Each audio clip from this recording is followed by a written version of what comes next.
Hello friends, एक बार फिर से आप सभी का बहुत बहुत स्वागत है आपका अपना चैनल डेली मैथ्स में। दोस्तों, आज की इस क्लास में हम करने वाले हैं मैथ्स का बहुत ही ज़्यादा इंपॉर्टेंट महामैराथन क्लास। दोस्तों, आज की इस महामैराथन क्लास में हम 25 से 30 ऐसे प्रश्नों का समावेशन लेकर के आए हैं जो आपका सीजी टेट, सी टेट, शिक्षक भर्ती एवं सहायक शिक्षक भर्ती में पूछे गए हैं। और अभी आपका जो आगामी सीजी टेट और ये शिक्षक भर्ती होने वाला है उसमें पूछे जाने के काफ़ी ज़्यादा चांसेस हैं। तो दोस्तों, हर एक क्वेश्चन को आप बिल्कुल ध्यान से समझते चलिएगा, क्योंकि हम 25 से 30 ऐसे प्रश्नों को सॉल्व करने वाले हैं जिसमें कहीं ना कहीं आपका ट्रिक, कहीं ना कहीं आपका कंसेप्ट यूज होगा। और ये सभी प्रश्न इंपॉर्टेंट है। हर एक प्रश्नों को आप पहले खुद से बनाने का प्रयास कीजिएगा, उसके बाद मैं हर एक प्रश्न को आपको बिल्कुल डिटेल में सॉल्व कराते चलूंगा। तो दोस्तों, आज का यह क्लास बहुत ही ज़्यादा इंपॉर्टेंट होने वाला है। क्लास को बीच में छोड़कर बिल्कुल मत जाइएगा, क्लास को लास्ट तक जरूर देखिएगा। और अगर आपको हमारा क्लास पसंद आता है तो वीडियो को दूसरों को भी शेयर कीजिएगा। और अगर आप हमारे चैनल पर नए हैं तो हमारे चैनल को सब्सक्राइब जरूर कीजिएगा। तो फिर चलिए, कोई देरी ना करते हुए दोस्तों हम स्टार्ट करते हैं आज का यह महामैराथन क्लास हमारे क्वेश्चन नंबर फर्स्ट से। देखिए, सबसे पहले आप खुद से प्रश्नों को बनाने का प्रयास कीजिएगा, उसके बाद मैं आपको बहुत ही अच्छा इसका सॉल्यूशन बताते चलूंगा। तो फिर चलिए, कोई देरी ना करते हुए हम स्टार्ट करते हैं हमारा आज का क्लास हमारे क्वेश्चन नंबर फर्स्ट से। देखिए, हमारा क्वेश्चन नंबर फर्स्ट क्या दिया है। यदि 7 क्रमागत संख्याओं का औसत 33 हो तो इनमें से सबसे बड़ी संख्या क्या होगी। देखिए, आपका ऑप्शन है 28, 30, 33 एवं 36। तो फिर बताइए इसका राइट आंसर क्या हो जाएगा। देखिए, आज हम जितना भी क्वेश्चन सॉल्व करेंगे यह ना तो एकदम ज़्यादा इजी क्वेश्चन है और ना ही एकदम ज़्यादा हार्ड क्वेश्चन है। बिल्कुल मॉडरेट लेवल का मैं आपके लिए क्वेश्चन छाट करके लाया हूँ, क्योंकि यह मैराथन आपका पेपर 1 और पेपर 2 दोनों के लिए है। तो बिल्कुल इसको ध्यान से बनाइएगा। इसी के साथ अगर आपको ज़्यादा टाइम चाहिए तो आप वीडियो को बीच में रोक करके इसको सॉल्व कर सकते हो, फिर आप इसका आंसर हमें कमेंट करके जरूर बताइएगा।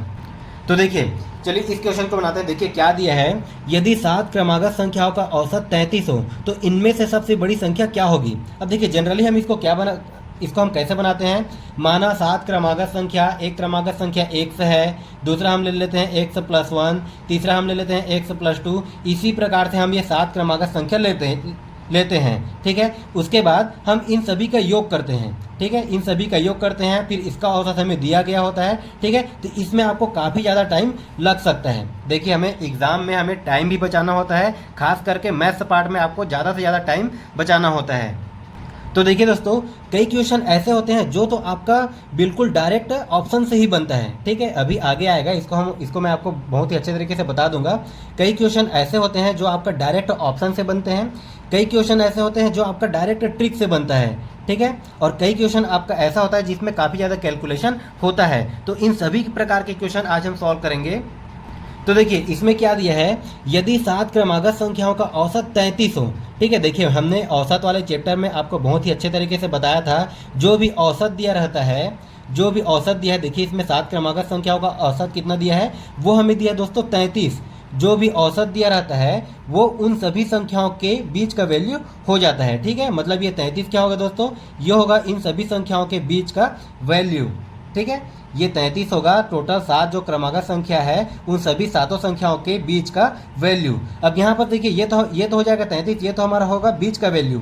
अब 33 के बाद देखिए, क्योंकि इसमें 7 क्रमागत संख्या बोला है, ये तो हो गया दोस्तों बीच का वैल्यू। इसके बाद कोई 3 संख्या आएगा और इसके पहले कोई 3 संख्या आएगा। ठीक है, देखिए इसका बहुत ही अच्छा ट्रिक है, इसको आप बिल्कुल ध्यान से समझिएगा। ठीक है, इस 33 के बाद कोई 3 संख्या आएगा और 33 के पहले कोई 3 संख्या आएगा। अब देखिए इसमें क्या बोला दोस्तों, 7 क्रमागत संख्या।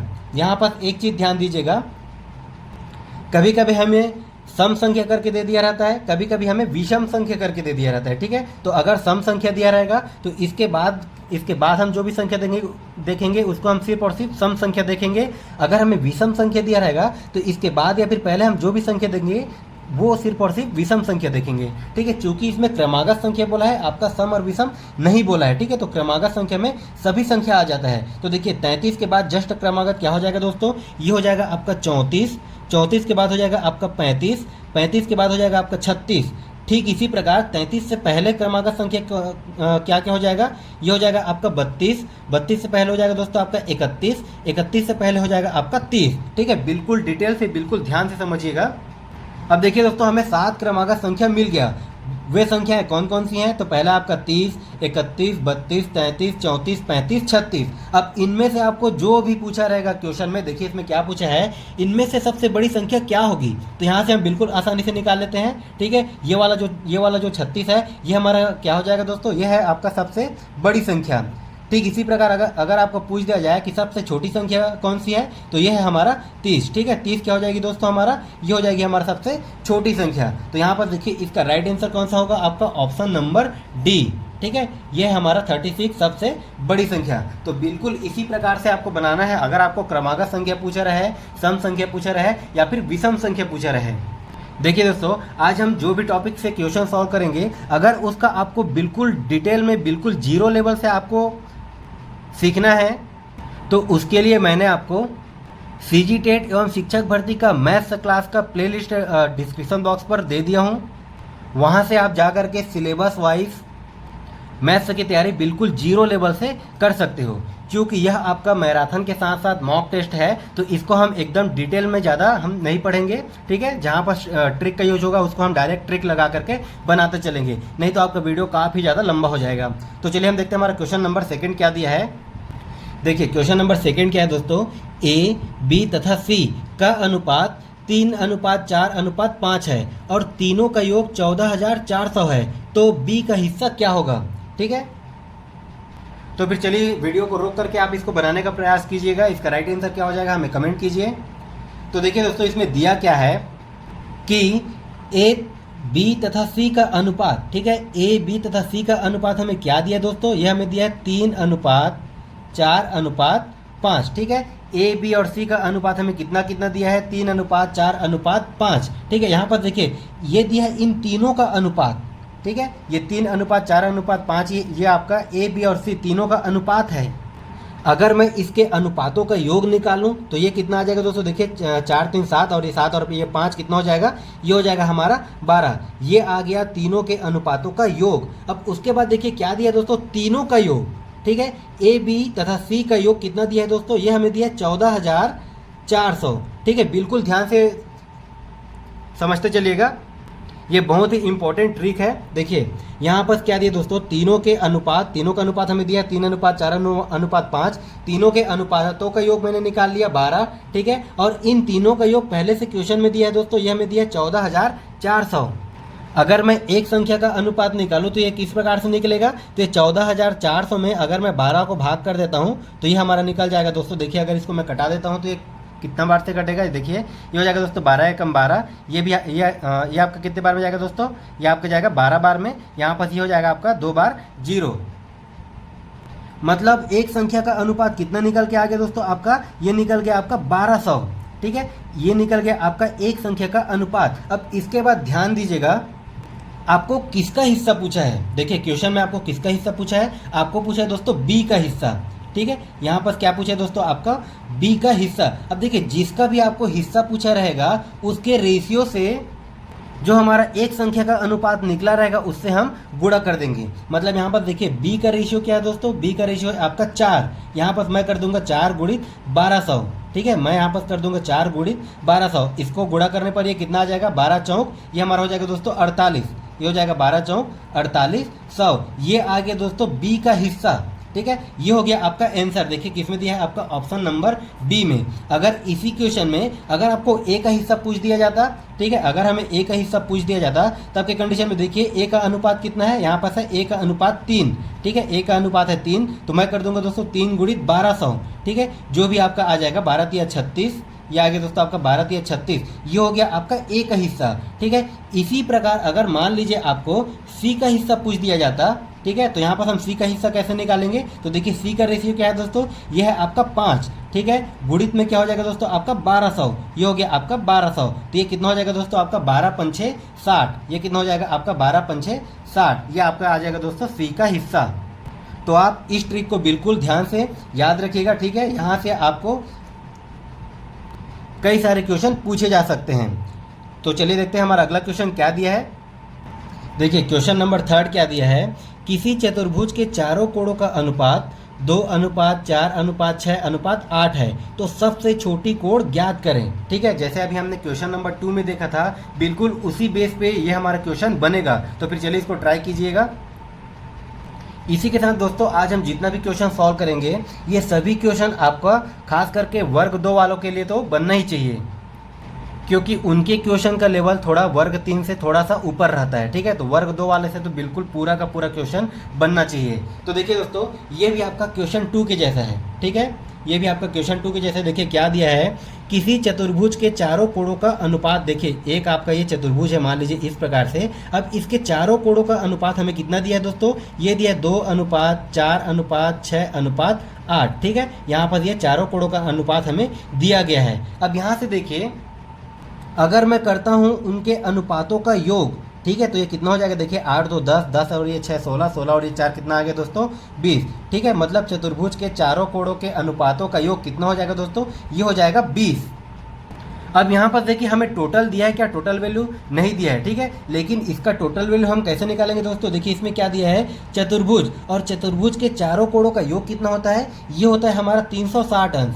ठीक है, चतुर्भुज के चारों कोणों का योग कितना होता है दोस्तों, 360 अंश। ठीक है, अब यहाँ पर देखिए चारों अनुपातों का योग हमारे पास कितना आ गया, 20, टोटल आ गया 20, और चतुर्भुज के चारों कोणों का योग कितना होता है दोस्तों, ये होता है हमारा 360 अंश। तो यहाँ से अगर मैं 360 भागित अगर मैं 20 कर दूँ, तो यहाँ से ये देखिए कितने बार में जाएगा, ये 0 से 0, 2 1 2, और ये कितने बार में कटेगा दोस्तों, ये आपका कटेगा 18 बार में।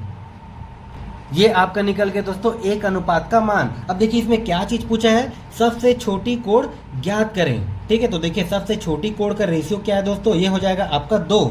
ठीक है, सबसे छोटी कोण का रेशियो क्या हो जाएगा दोस्तों, आपका 2। तो यहाँ से अगर मैं गुणा कर दूँ, यहाँ से देखिए सबसे छोटी कोण का रेशियो क्या है 2, तो 2 गुणित 18 करने पर ये हमारा कितना आ जाएगा दोस्तों, 18 दूने 36, और ये किस में आ जाएगा दोस्तों, आपका अंश में। ठीक है, ये हो जाएगा आपका आंसर। देखिए आपका किस में दिया है, ऑप्शन नंबर सी में। अगर यहीं पर अगर आपको पूछ दिया जाता कि सबसे बड़ी कोण का मान क्या हो जाएगा दोस्तों, तो ये हमारा देखिए हम किससे गुणा करते हैं, हम करते हैं दोस्तों 8 गुणित 18, जो भी वैल्यू आता है वो हमारा हो जाता है दोस्तों सबसे बड़े वाले कोण का मान। ठीक है, तो इस प्रकार से बनाइएगा। यहाँ से आपको कई बार क्वेश्चन पूछा गया है, तो इस क्वेश्चन का राइट आंसर हो जाएगा दोस्तों हमारा ऑप्शन नंबर सी।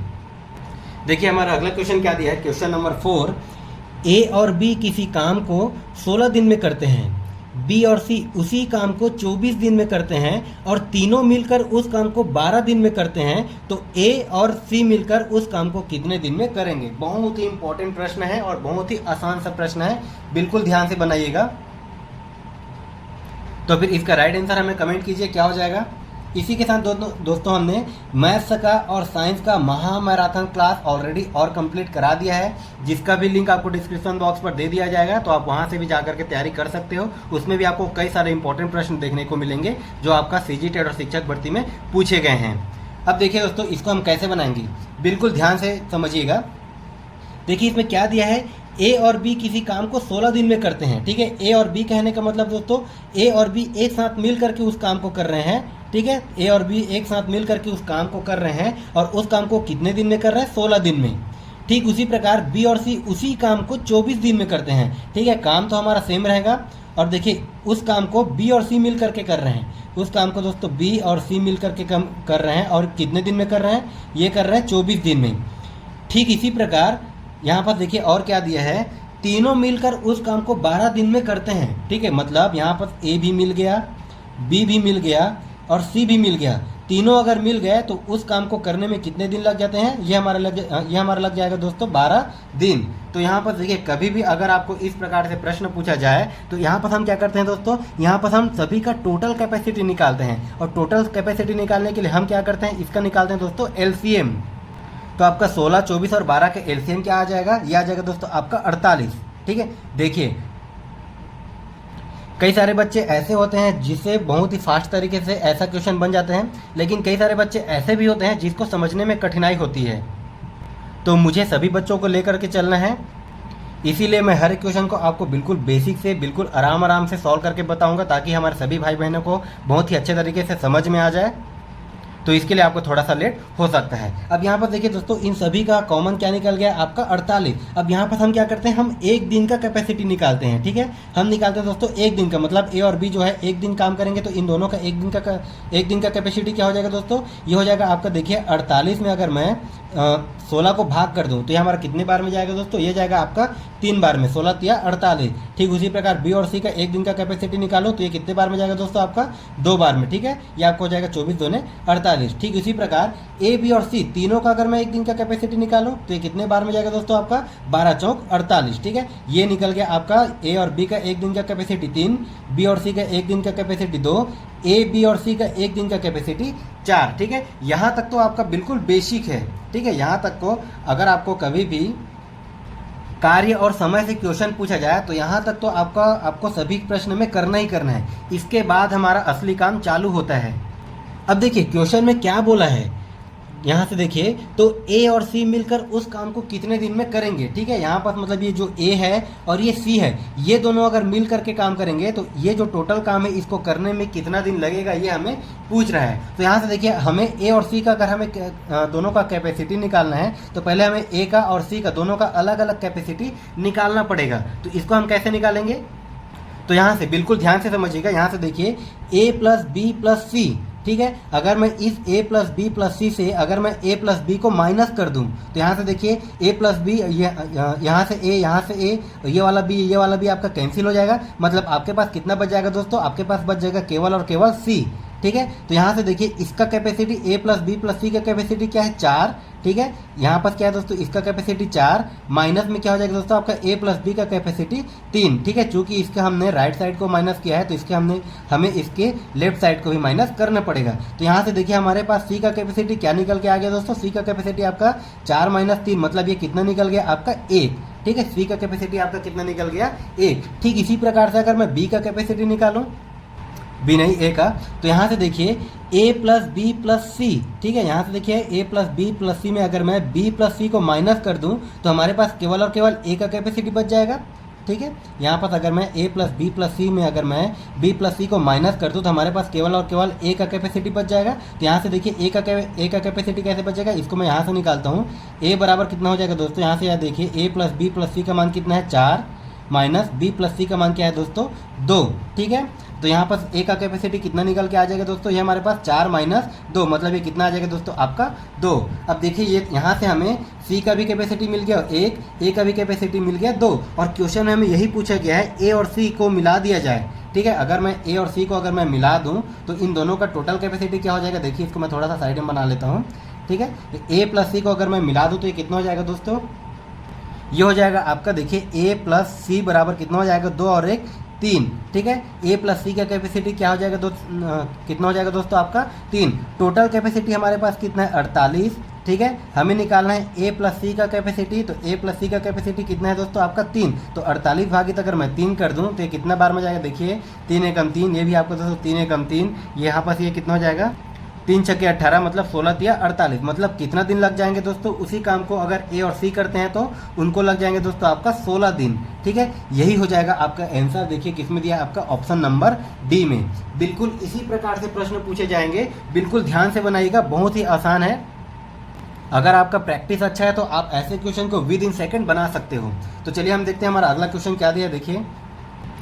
देखिए क्या दिया है कि कोई व्यक्ति ₹2 में 15 की दर से सेब खरीदता है और ₹3 में 5 की दर से बेचता है, तो लाभ प्रतिशत ज्ञात कीजिए। ठीक है, देखिए बहुत ही इंपॉर्टेंट प्रश्न है, बिल्कुल ध्यान से बनाइएगा। तो देखिए दोस्तों इस क्वेश्चन का भी बहुत ही अच्छा ट्रिक है, मैंने आपको बताया था। देखिए इसको हम कैसे बनाएंगे, ट्रिक से देखिए क्या दिया है कि कोई व्यक्ति ₹2 में 15 की दर से सेब खरीदता है। ठीक है, देखिए एक साइड मैं लिख लेता हूँ रुपए, ठीक है, एक साइड मैं लिख लेता हूँ दोस्तों आपका सेब, क्योंकि हमें यहाँ पर सेब दिया गया है। ठीक है, अगर आपको संतरा अंगूर जो भी दिया रहता है उसको आप यहाँ पास लिखते। तो यहाँ पर देखिए क्या दिया दोस्तों आपका ₹2 में 15 की दर से सेब खरीदता है, ₹2 में 15 की दर से सेब खरीदा। ठीक है, उसके बाद देखिए यहाँ पर से क्या बोल रहा है, और कि ₹3 में 5 की दर से बेच देता है। ठीक है, ₹3 में 5 की दर से क्या कर रहे हैं दोस्तों, ये बेच रहा है। ठीक है, ये यहाँ पर ये ₹3 में 5 की दर से बेच रहा है, ₹2 में 15 की दर से खरीद रहा है। तो यहाँ पर और क्या पूछ रहा है, अगर वो इस प्रकार से लेन देन करता है तो कितने प्रतिशत का लाभ हो रहा है, ये हमें पूछा गया है। तो देखिए इसको हम कैसे बनाएंगे, बिल्कुल ध्यान से समझिएगा। यहाँ पर देखिए अगर मैं 3 को 15 से गुणा कर दूँ, ठीक है, यहाँ से हमें करना है दोस्तों इसका तिर्यक गुणा, एक प्रकार से समझिएगा, इसको हम करेंगे तिर्यक गुणा। तो यहाँ पर देखिए 3 गुणित 15, ये कितना हो जाएगा दोस्तों आपका 15 तिया 45, ठीक है। माइनस में क्या हो जाएगा दोस्तों आपका, देखिए ये हो जाएगा आपका 2 गुणित 5, कितना हो जाएगा दोस्तों, माइनस में ये आपका हो जाएगा 10, ठीक है। ये हो गया आपका 45 माइनस 10, बटे में क्या होगा दोस्तों, जो आपका बेच रहा है या फिर हमने जिसको सेकंड टाइम में गुणा किया, ठीक है। मतलब यहाँ पर देखिए ये जो आपका ये जो 10 आया, इसी को हम कर देंगे दोस्तों बटे में, ठीक है। और ये हो जाएगा दोस्तों आपका गुणा में 100, चूँकि हमें निकालना है प्रतिशत में, इसीलिए ये हो जाएगा दोस्तों आपका गुणा में 100, ठीक है। इसी ट्रिक को फॉलो कीजिएगा। देखिए इसके बाद इसको अगर मैं आगे सॉल्व करूँ तो ये हमारा किस प्रकार से हो जाएगा, 45 में से अगर मैं 10 को माइनस करूँगा तो ये हमारा कितना आ जाएगा दोस्तों, ये आ जाएगा हमारा 35, ये हमारा आ गया 35, और ये बटे में क्या हो जाएगा दोस्तों आपका 10, ठीक है। ये हो जाएगा आपका 35 बटे 10, और ये गुणा में क्या आ जाएगा दोस्तों आपका 100। यहाँ से ये देखिए 1 0 से 1 0 कट गया, ये 35 गुणित 10, तो ये हमारा कितना आ जाएगा दोस्तों, 35 गुणित 10 करने पर ये हमारा आ जाएगा 350, कितना आ जाएगा दोस्तों, ये हमारा आ जाएगा 350, क्योंकि ये हमारा किस में है, यहाँ पर हमने गुणा में 100 किया था, तो ये 350 किस में आ जाएगा दोस्तों आपका प्रतिशत में, ठीक है। तो देखिए इस क्वेश्चन का राइट आंसर कौन सा हो जाएगा आपका, ऑप्शन नंबर ए, ठीक है। आप चाहो तो लाभ हानि वाला हमारा चैप्टर जाकर के देख सकते हैं, उसमें मैंने आपको इस टाइप से कई सारे क्वेश्चन सॉल्व करके बताया हुआ है, बहुत ही अच्छे अच्छे ट्रिक से, तो आप उस वीडियो को जा करके देख सकते हो। देखिए क्वेश्चन नंबर 6 क्या दिया है कि 24 सेंटीमीटर 9 सेंटीमीटर एवं 8 सेंटीमीटर विमाओं वाले एक घन आपको पिघलाया जाता है और 3 सेंटीमीटर भुजा वाले एक छोटे घन बनाए जाते हैं। इस प्रकार के ऐसे कितने घन बनाए जा सकते हैं, ये हमें पूछा गया है, ठीक है। तो बिल्कुल प्रयास कीजिए इस क्वेश्चन को बनाने का, सभी से बनना चाहिए, बहुत ही आसान है और बहुत ही इम्पोर्टेंट प्रश्न है।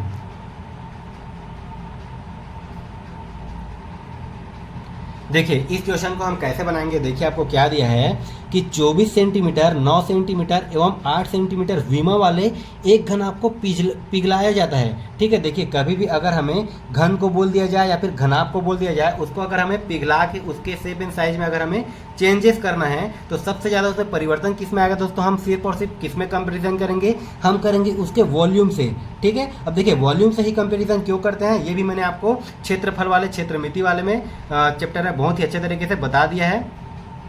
तो कभी भी अगर आपके घन को पिघलाया जाए या फिर घनाभ को पिघलाया जाए, इस प्रकार से अगर आपको प्रश्न पूछा जाए कि घन को पिघला रहे हैं या फिर घनाभ को पिघला रहे हैं, तो उसका हम कंपैरिजन किस में करेंगे दोस्तों, हम करेंगे उसके वॉल्यूम में। तो यहाँ पर देखिए क्या दिया है आपका, ये घनाभ को पिघला रहा है, ठीक है। मतलब ये घनाभ का आयतन क्या हो जाएगा दोस्तों आपका, देखिए घनाभ का आयतन, ठीक है, या फिर वॉल्यूम, ठीक है। घनाभ का आयतन क्या हो जाता है, ये होता है आपका दोस्तों L into B into H, ठीक है। देखिए आपका क्षेत्रमिति वाला चैप्टर ऐसा चैप्टर है जहाँ से आपको डायरेक्ट फॉर्मूला बेस्ड क्वेश्चन पूछा जाता है, ठीक है। तो देखिए ये हो गया आपका घनाभ का आयतन, और देखिए उसी प्रकार आपका घन का आयतन क्या होता है दोस्तों, घन का आयतन या फिर घन का वॉल्यूम, ये होता है आपका A क्यूब, ठीक है। अब यहाँ पर देखिए घनाभ का आयतन, देखिए घनाभ का हमें डाटा दिया गया है, क्या क्या दिया है आपका 24 सेंटीमीटर 9 सेंटीमीटर और 8 सेंटीमीटर। यहाँ पर अगर मैं डाटा को रखूँ तो यहाँ पर देखिए क्या हो जाएगा दोस्तों आपका 24 गुणित 9 गुणित 8, ठीक है। यहाँ पर ये हो गया घनाभ का आयतन, अपॉन में क्या हो जाएगा दोस्तों आपका घन का आयतन। देखिए घनाभ का जो भी आयतन रहेगा, ठीक है, उसके टोटल आयतन से अगर मैं घन के आयतन को अगर मैं भाग कर दूं तो टोटल कितने घन बनेंगे ये हमें मिल जाएगा, ठीक है। मतलब नए घनों की संख्या, यहाँ पर आप चाहो तो फॉर्मूला लिख सकते हो, क्या हो जाएगा दोस्तों आपका नए घनों की संख्या, नए घनों की संख्या, ये हमारा क्या हो जाएगा दोस्तों, ये हो जाएगा आपका देखिए घनाभ का आयतन अपॉन में क्या हो जाएगा दोस्तों आपका घन का आयतन, ये हो जाएगा आपका घन का आयतन, ठीक है। ये आपका निकल के आ जाएगा दोस्तों आपका नए घनों की संख्या। तो यहाँ पर देखिए घनाभ का आयतन क्या हो गया आपका 24 गुणित 9 गुणित 8, ठीक है। उसी प्रकार देखिए दोस्तों आपका घन का डाटा क्या दिया है आपका 3 सेंटीमीटर भुजा, और घन का आयतन क्या होता है दोस्तों आपका भुजा का क्यूब, ठीक है। मतलब ये हो जाएगा दोस्तों आपका 3 का क्यूब, और 3 का क्यूब मतलब ये क्या हो जाएगा दोस्तों आपका 3 गुणित 3, ठीक है। यहाँ से देखिए 3 3 9, 9 से 9 आपका कैंसिल हो गया, ठीक है। ठीक उसी प्रकार 3 एकम 3, ये हो जाएगा दोस्तों आपका 3 अट्ठे 24। तो यहाँ से ये नए घनों की संख्या कितना निकल के आ जाएगा दोस्तों आपका 8 अट्ठे 64। ये कितना निकल के आ गया दोस्तों अब आपका 8 अट्ठे 64, मतलब 24 सेंटीमीटर, 9 सेंटीमीटर और 8 सेंटीमीटर विमा वाले अगर हम एक घनाभ को पिघलाते हैं और उस घनाभ को पिघला करके हम 3 सेंटीमीटर भुजा वाले छोटे छोटे घन बनाते हैं, तो ऐसे कितने घन बनाए जा सकते हैं? ऐसे टोटल आपका 64 घन बनाए जा सकते हैं। ये हो जाएगा आपका आंसर क्वेश्चन नंबर 6 का ए। बिल्कुल ध्यान से समझते जाइएगा, क्योंकि ये सभी क्वेश्चन आपका बहुत ही सिलेक्टेड क्वेश्चन है, इन्हीं टॉपिक से सबसे ज़्यादा क्वेश्चन पूछे जाते हैं। तो चलिए हम देखते हैं हमारा अगला क्वेश्चन क्या दिया है।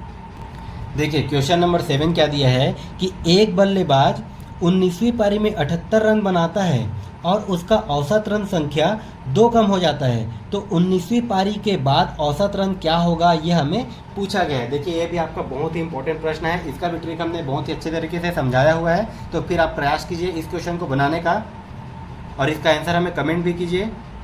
इसी के साथ दोस्तों अगर आपको वीडियो पसंद आ रहा होगा तो हमारे वीडियो को लाइक भी करते चलिएगा और दूसरों को भी शेयर करते चलिएगा, खास करके उन बच्चों को जो कोई कोचिंग क्लास अफोर्ड नहीं कर पाते या फिर जो कोई कोर्स नहीं खरीद पाते, ठीक है। खास करके उन बच्चों को जरूर शेयर कीजिएगा ताकि उनको भी हेल्प मिल सके, वो भी हमारे जो भी भाई बहन होंगे वो भी आपका सीजी टेट निकाल सकें। तो देखिए इस क्वेश्चन को हम कैसे बनाएंगे, देखिए इसका ट्रिक मैं आपको कैसे बताया था, इसका ट्रिक क्या हो जाएगा, इसको हम कैसे बनाएंगे, क्या दिया है बिल्कुल ध्यान से समझते चलिएगा। देखिए एक बल्लेबाज 19वीं पारी में, ठीक है, एक बल्लेबाज है 19वीं पारी में 78 रन बनाता है, मतलब 19वीं पारी से पहले वो 18वीं पारी तक पूरा का पूरा खेल चुका है, ठीक है। 19वीं पारी में ही उसका जो भी क्वेश्चन हमें पूछ रहा है, जो भी कहानी है वो आपका 19वीं पारी में है। 19वीं पारी से पहले वो टोटल 18 पारी तक खेल चुका है, ठीक है। जितना पारी पूछा रहेगा उससे एक कम। उसके बाद क्या हो जाएगा दोस्तों आपका गुणा, ठीक है। उसके बाद देखिए क्या पूछा है कि उसका औसत रन संख्या 2 कम हो जाता है, ठीक है।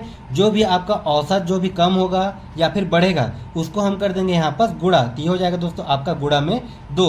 उसके बाद देखिए क्या हो जाएगा आपका प्लस माइनस। अब देखिए दोस्तों 19वीं पारी में बोल रहा है कि वो 78 रन बनाता है, ठीक है। मतलब जितना भी पारी दिया रहेगा उसमें वो जो भी रन बनाएगा उसको हम कर देंगे यहाँ पास या तो प्लस या फिर माइनस, ठीक है। बस इतना ही ध्यान दीजिएगा, यही इसका शॉर्ट ट्रिक है। इसको अगर आप समझ गए तो इस प्रकार से क्वेश्चन को आप बिल्कुल आसानी से बना सकते हो। देखिए इसको हम एक बार और समझते हैं। क्या दिया है कि एक बल्लेबाज है वो 19वीं पारी में 78 रन बनाता है, जितना पारी दिया रहेगा हम करेंगे उससे एक कम। उसके बाद देखिए दोस्तों इसमें और क्या दिया है कि उसका औसत रन संख्या या तो कुछ कम होगा या तो कुछ ज़्यादा होगा, इस प्रकार से हमें क्वेश्चन में दिया रहेगा, ठीक है। तो यहाँ पर जो भी चेंजेस आते रहेगा जितना भी, उसको हम कर देंगे दोस्तों गुणा। उसके बाद यहाँ पर देखिए प्लस और माइनस, तो इसको भी आप ध्यान दीजिएगा। यहाँ पर ये प्लस कब रहेगा दोस्तों, प्लस का कंडीशन कब रहेगा कि औसत रन संख्या में अगर टोटल में कमी आ जाए, ठीक है। टोटल में अगर कमी आ जाए तब की कंडीशन में हम क्या लेंगे दोस्तों प्लस, ठीक है। ये हो जाएगा आपका कमी आने पर। ठीक उसी प्रकार माइनस कब लेना है दोस्तों, ये लेना है आपका वृद्धि आने पर। देखिए इसको हमें उल्टा लेना है, कमी आने पर प्लस लेना है और ये वृद्धि आने पर माइनस में लेना है। इस चीज़ को आप बिल्कुल ध्यान रखिएगा इस प्रकार के क्वेश्चन को बनाने के लिए, ठीक है। देखिए आपके बल्लेबाज वाला क्रिकेट से आपका कई बार क्वेश्चन पूछा गया है। तो यहाँ पर देखिए दोस्तों, यहाँ पर क्या हो जाएगा, ये हो जाएगा आपका 18 गुणित 2। उसके बाद देखिए इसमें हमें प्लस लेना है कि माइनस लेना है। तो यहाँ पर देखिए क्या बोल रहा है कि टोटल औसत रन संख्या 2 कम हो जाता है। तो औसत रन संख्या अगर 2 कम हो रहा है तो उसमें हम क्या लेंगे दोस्तों, कमी में हम क्या लेंगे प्लस। तो ये हो जाएगा आपका प्लस और ये हो गया दोस्तों आपका 78। मतलब अगर मैं इसको गुणा कर दूँ तो ये कितना हो जाएगा आपका 18 दूने 36, ये हो जाएगा दोस्तों 18 दूने 36 धन ये हो जाएगा आपका 78 और 36 और 78 को जोड़ने पर ये हमें कितना मिलेगा, ये हमें मिलेगा दोस्तों आपका 114, ठीक है। ये हमें मिलेगा 114 और यही हो जाएगा दोस्तों आपका आंसर, जो कि आपका किस में दिया गया है, देखिए बिल्कुल ऑप्शन नंबर बी में ये हो जाएगा हमारा आंसर। क्योंकि ये आपका मॉक टेस्ट है तो इसमें हम थोड़ा फास्ट भी चलेंगे। तो चलिए हम देखते हैं हमारा अगला क्वेश्चन क्या दिया, क्वेश्चन नंबर 8। देखिए क्या दिया दोस्तों कि 6072 को पूर्ण वर्ग बनाने के लिए उनमें कौन सी न्यूनतम संख्या जोड़ी जाए, ठीक है। देखिए आपका ऑप्शन है 6, 10, 12 और 16। तो फिर प्रयास कीजिए वीडियो को रोक करके इसको बनाने का। इसका राइट आंसर ये वाला क्वेश्चन तो आप सभी से बनना चाहिए, बहुत ही ईजी है और बहुत ही इंपॉर्टेंट प्रश्न है। कभी भी इस प्रकार के प्रश्नों को बनाने का भाग विधि मेथड मैंने आपको बहुत ही अच्छे तरीके से समझाया हुआ है। तो आप सभी से क्वेश्चन बनना चाहिए। अगर आपने हमारा प्रॉपर क्लास देखा हुआ है, सभी क्लास देखा हुआ है, तो आपसे आज के जितने भी क्वेश्चन हैं सभी क्वेश्चन बिल्कुल आसानी से बनने चाहिए। तो देखिए दोस्तों, इसमें क्या दिया है इसको हम समझते हैं। देखिए कि 6072 को पूर्ण वर्ग बनाना है, ठीक है। ये अभी आपका पूर्ण वर्ग नहीं है, इसको हमें पूर्ण वर्ग बनाना है। तो इसमें न्यूनतम संख्या कौन सी जोड़ी जाए? तो देखिए दोस्तों, कई बच्चे क्या करते हैं, इसको ऑप्शन से बनाते हैं। कभी भी इस प्रकार के क्वेश्चन को आप ऑप्शन से मत बनाइएगा, उसमें आपको काफ़ी ज़्यादा लेंदी हो सकता है। देखिए इसका हम निकालते हैं पहले भाग विधि, ठीक है। भाग विधि मैंने आपको बहुत ही अच्छे तरीके से समझाया हुआ है कि किस प्रकार से भाग विधि निकाला जाता है। तो देखिए भाग विधि में सबसे पहला काम क्या होता है, इसमें हम करते हैं राइट साइड से दो दो का पेयर, ठीक है। देखिए ये हमारा हो गया एक पेयर, ये हो गया हमारा दूसरा पेयर, बिल्कुल ध्यान से समझिएगा, ठीक है। ये हो गया हमारा एक पेयर, ये हो गया हमारा दूसरा पेयर। उसके बाद देखिए यहाँ पर कितना दिया दोस्तों, आपका 60 जो है किसके वर्ग के आसपास आता है? तो यहाँ पर देखिए 7 सते 49 और 8 अट्ठे 64, 8 अट्ठे 64 हमारा ज़्यादा हो रहा है। मतलब ये कितने बार में आ गया दोस्तों, आपका 7 सते 49, ये आ गया दोस्तों आपका 7 सते 49। अब देखिए इसके लेफ्ट साइड का काम क्या रहता है दोस्तों, जितने बार में ये भाग जाया रहता है हम उसी को यहाँ पर ला करके जोड़ देते हैं। तो ये 7 और 7 को जोड़ देने पर ये हमारा कितना आ जाएगा दोस्तों, ये आ जाएगा हमारा 14, ठीक है। ये होता है आपका भाग विधि से निकालने का, भाग विधि से वर्गमूल निकालने का तरीका। अब यहाँ से देखिए 60 में से अगर मैं 49 को माइनस करूँ तो ये कितना हो जाएगा दोस्तों आपका, ये हो जाएगा आपका एक, ये हो जाएगा आपका 11। उसके बाद हमारा अगला काम क्या रहता है, हम करते हैं इसको जो भी पेयर में संख्या रहता है उसको हम नीचे उतार देते हैं। तो यहाँ पर देखिए पेयर में क्या हो जाएगा दोस्तों आपका 72, तो यहाँ पर 72 को मैंने नीचे उतार दिया। तो ये अब आपका कितना हो गया दोस्तों, ये हो गया आपका 1172। अब यहाँ पर देखिए 14 के सामने मैं ऐसा कौन सा संख्या लिखूं जिसका उसी के साथ गुणा करने पर ये हमारा या तो 1172 या फिर इसके आसपास संख्या आना चाहिए, ठीक है। तो यहाँ पर देखिए अगर मैं इसके सामने अगर मैं 8 लिखता हूँ, ठीक है, अगर इसको मैं अगर 8 से गुणा करता हूँ तो यहाँ पर देखिए कितने बार में जाएगा दोस्तों आपका 148 गुणित 8 करने पर, ठीक है। ये हो जाएगा आपका 8 अट्ठे 64 की 4, ये हमारा बचा 6, ये हो जाएगा दोस्तों 8 चौक 32, 32 और 6 38, 38 की 8 बचा 3, ये हो जाएगा दोस्तों 8 एकम 8, और ये 8 और 3 कितना हो जाएगा दोस्तों 8 9 10 ये 11, ठीक है। तो ये हमारा देखिए 148 अट्ठे कितना आ रहा है दोस्तों, ये हमारा आ रहा है 1184, ठीक है। ये हमारा आ रहा है 1184। अब देखिए 1184 ये 1172 से कितना ज़्यादा है दोस्तों, तो 1184 1172 से ये है हमारा 12 ज़्यादा, ठीक है। ये हो जाएगा दोस्तों हमारा 12 ज़्यादा। कहने का मतलब ये है दोस्तों कि अगर 6072 में अगर 12 जोड़ दिया जाए, 6072 में अगर 12 जोड़ दिया जाए तो जो भी संख्या आएगा वो हो जाएगा हमारा पूर्ण वर्ग, ठीक है। किसका पूर्ण वर्ग हो जाएगा, हमारा ये 78 का, ठीक है। अगर 6072 में अगर मैं 12 को जोड़ दूं तो जो भी संख्या होगा दोस्तों वो होगा आपका 78 का पूर्ण वर्ग, ठीक है। यही हमें क्वेश्चन में पूछा गया है। देखिए इसमें आपका 2 कंडीशन पूछा जाता है। ये इसमें देखिए क्या दिया है कि न्यूनतम कौन सी संख्या जोड़ी जाए, ठीक है। कहीं कहीं पर अगर आपको इस प्रकार से भी क्वेश्चन पूछ देता है कि न्यूनतम कितना संख्या घटाया जाए, ठीक है। तो अगर घटाया जाए करके पूछा रहेगा तो इसमें हम क्या करेंगे दोस्तों, ये यहाँ पर ये जो वैल्यू आएगा ये वैल्यू यहाँ पर ये टोटल वैल्यू से कम आएगा, ठीक है। तो इसको हम माइनस करके बना सकते हैं। तो देखिए इस क्वेश्चन का राइट आंसर कौन सा हो जाएगा दोस्तों, ये हो जाएगा देखिए 12। ये हमें किस ऑप्शन में दिया है दोस्तों, आपका ऑप्शन नंबर सी में। बिल्कुल इसी प्रकार से बनाइएगा, बिल्कुल इसी प्रकार से क्वेश्चन पूछे जाएंगे और इसी प्रकार से क्वेश्चन पूछे गए हैं, ठीक है। चाहे आपका पेपर 1 हो चाहे आपका पेपर 2 हो। तो ये होता है दोस्तों आपका भाग विधि से वर्गमूल निकालने का तरीका। इसी के साथ देखिए आपका ये वर्ग निकालने का तरीका, क्यूब निकालने का तरीका, ठीक है। ये भाग विधि से वर्गमूल निकालने का तरीका, यहाँ तक कि टेबल को याद करने का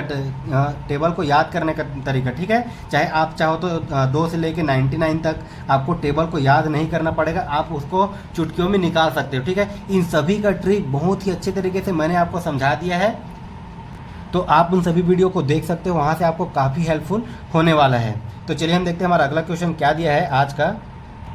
देखिए क्या दिया है, क्वेश्चन नंबर 9, 0.36, 1.2, 4.8 का लघुत्तम समापवर्त क्या होगा, ठीक है। देखिए आपका ऑप्शन है 72/5, 5/72, 14/3 या फिर 6/5, ठीक है। तो फिर इस क्वेश्चन का राइट आंसर क्या हो जाएगा, हमें कमेंट कीजिए, सभी से बनने चाहिए। ये बहुत ही इंपॉर्टेंट प्रश्न है और ये आपका वर्ग 3 में कई बार पूछा गया प्रश्न है, ठीक है। तो बिल्कुल प्रयास कीजिए इस क्वेश्चन को बनाने का।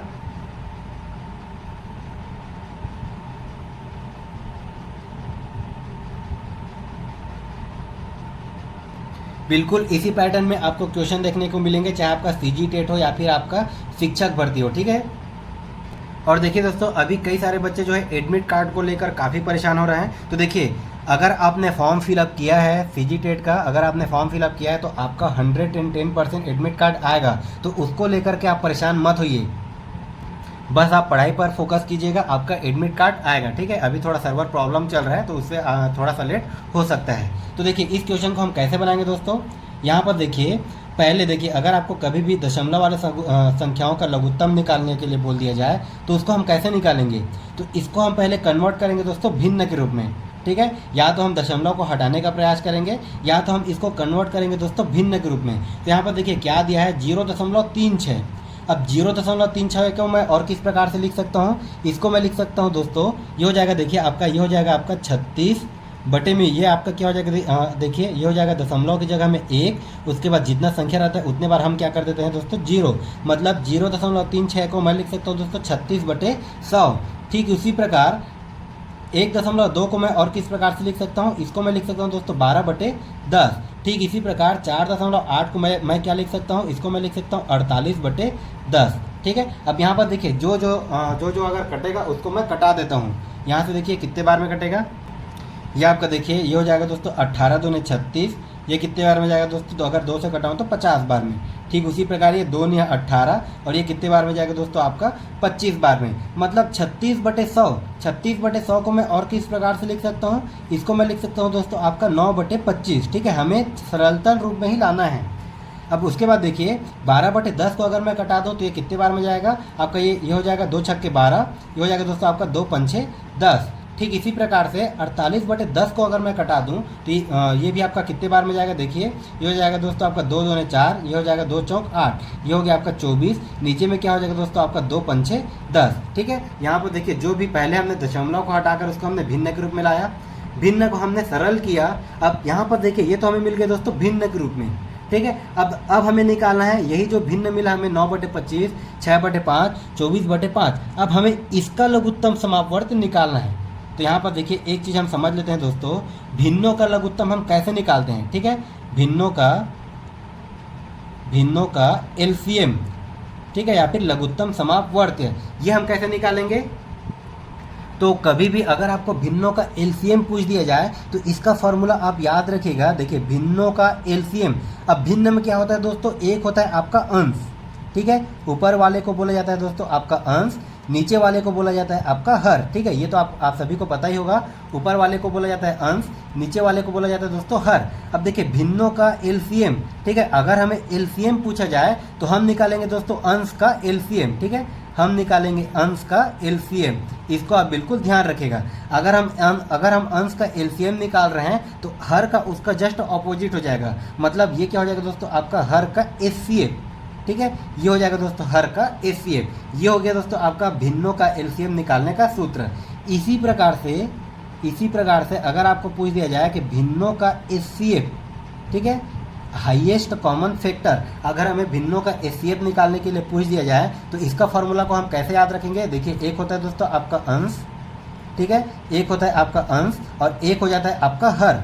ठीक है, एक होता है आपका हर, बिल्कुल आप फॉर्मूला को याद रखिएगा, यहाँ से आपको कई बार क्वेश्चन पूछा गया है। ठीक है, एक होता है दोस्तों आपका अंश, एक होता है आपका हर। अब देखिए जो चीज़ हमें पूछा रहेगा, देखिए हमें क्या पूछा है दोस्तों, भिन्नों का एचसीएफ, तो जो चीज़ पूछा रहेगा वही चीज़ हम निकालते हैं दोस्तों अंश का। तो इसमें हमें पूछा है भिन्नों का एचसीएफ, तो हम निकालेंगे दोस्तों अंश का एचसीएफ। ठीक है, और हर का क्या हो जाएगा दोस्तों, हर का हो जाएगा जस्ट इसका उल्टा, मतलब हमें निकालना होगा दोस्तों हर का एलसीएम। ठीक है, इस फॉर्मूला को आप बिल्कुल याद रखिएगा। देखिए भिन्नों का एलसीएम, तो ये क्या हो जाएगा दोस्तों आपका अंश का एलसीएम बटे हर का एचसीएफ। अगर भिन्नों का एचसीएफ निकालना हो तो अंश का एचसीएफ बटे हर का एलसीएम। ठीक है, इस फॉर्मूला से आपको कई बार प्रश्न पूछा गया है। अब देखिए दोस्तों हम चलते हैं क्वेश्चन में। देखिए हमें क्या पूछा है कि इसमें हमें निकालना है लघुत्तम समापवर्त, मतलब हमें निकालना है दोस्तों एलसीएम। ठीक है, तो यहाँ पर देखिए ये जो हमें पॉइंट में दिया है इसको हमने ला लिया भिन्न के रूप में। अब ये हो गया दोस्तों आपका भिन्न के रूप में, मतलब इसमें हमें क्या निकालना है दोस्तों, भिन्नों का एलसीएम। ठीक है, चूंकि हमें एलसीएम पूछा है, मतलब ये जो भिन्न है इसका हमें निकालना है दोस्तों एलसीएम। ठीक है। तो एलसीएम निकालने के लिए हमारा फॉर्मूला क्या हो जाता है, अंश का एलसीएम, ठीक है, अंश का एलसीएम, ठीक है, ये होता है हमारा फॉर्मूला। तो यहाँ से अगर मैं 9, 6 और 24 का अगर मैं एलसीएम निकालूँ तो ये कितना आ जाएगा दोस्तों।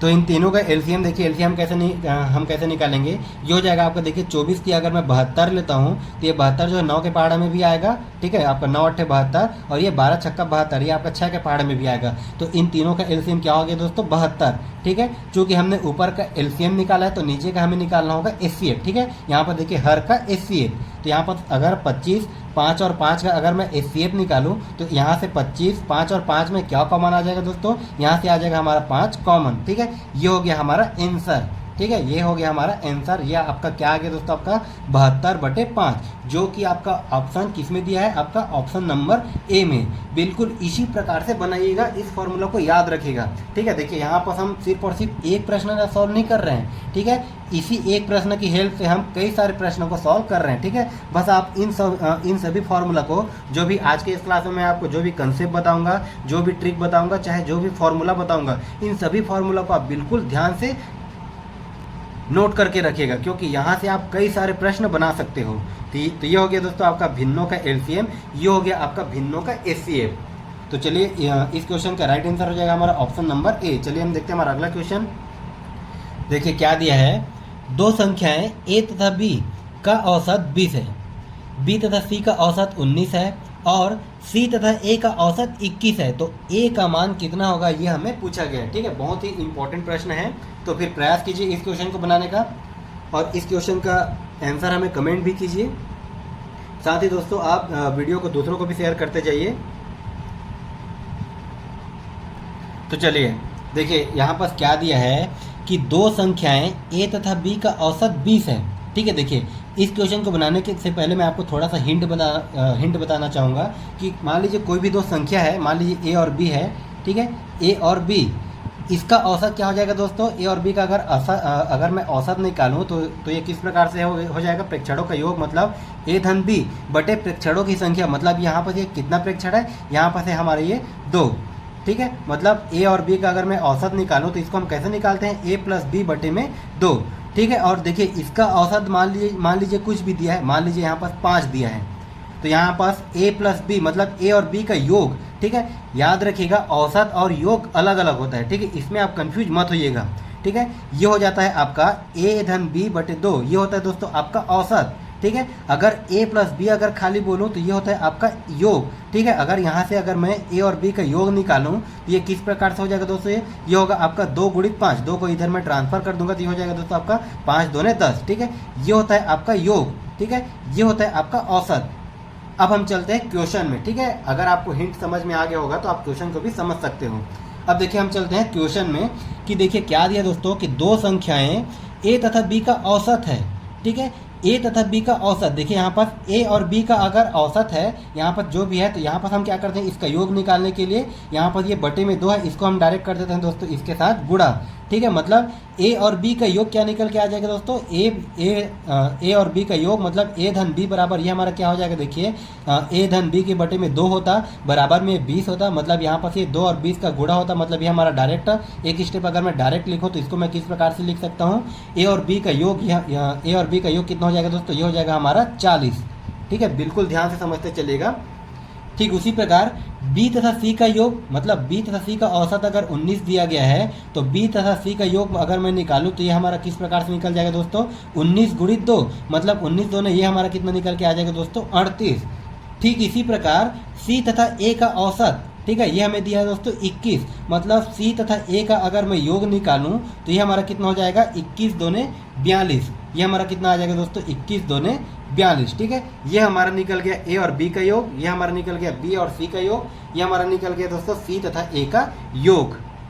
अब यहाँ से देखिए हमें क्या पूछा है दोस्तों, ए का मान पूछा है, ठीक है, यहाँ से हमें ए का मान पूछा गया है। तो यहाँ से देखिए हम सभी का अलग अलग मान निकाल सकते हैं। यहाँ से एक चीज़ ध्यान दीजिएगा, अगर इसके मैं लेफ्ट साइड को जोड़ देता हूँ, ठीक है, मतलब इन सभी को अगर मैं आपस में जोड़ देता हूँ, देखिए तो ये क्या हो जाएगा ए धन बी, ठीक है, धन में ये हमारा क्या हो जाएगा दोस्तों बी धन सी, धन ये हमारा क्या हो जाएगा दोस्तों आपका ये हो जाएगा सी धन ए। अगर मैं इसके लेफ्ट साइड को जोड़ रहा हूँ तो हमें इसके राइट साइड को भी जोड़ना पड़ेगा, मतलब ये इसका राइट साइड क्या हो जाएगा 40 धन 38 धन 42, ठीक है। ये हो गया दोस्तों आपका 40 धन 38 धन 42। अब यहाँ पर देखिए ए आपका 2 बार आ रहा है, बी भी आपका 2 बार आ रहा है, सी भी आपका 2 बार आ रहा है, मतलब 2 को अगर मैं कॉमन ले लूँ तो ये हमारा किस प्रकार से आ जाएगा दोस्तों, ए धन बी धन सी बराबर में ये हमारा क्या हो जाएगा, देखिए 40 40 40 80 हो गया, ठीक है। 80 और ये हमारा 40 कितना हो गया दोस्तों, 120, ये हमारा आ गया दोस्तों 120। अगर इसको मैं कटा दूं, ठीक है, अगर इसको मैं कटा दूं तो ये हमारा देखिए 2 एक बार में कटेगा,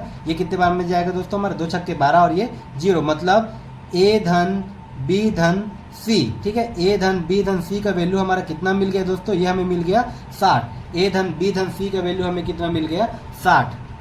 अब ये वैल्यू अगर आपको मिल गया, अब उसके बाद देखिए हम चलते हैं क्वेश्चन में, ठीक है। यहाँ पर हमें देखिए ए धन बी धन सी का वैल्यू हमें मिल गया, ये हमें कितना मिला दोस्तों, 60, ठीक है। ए धन बी धन सी का वैल्यू हमें मिल गया 60। अब इसमें हमें क्या पूछा है, ए का मान कितना होगा, ठीक है, ए का मान कितना होगा।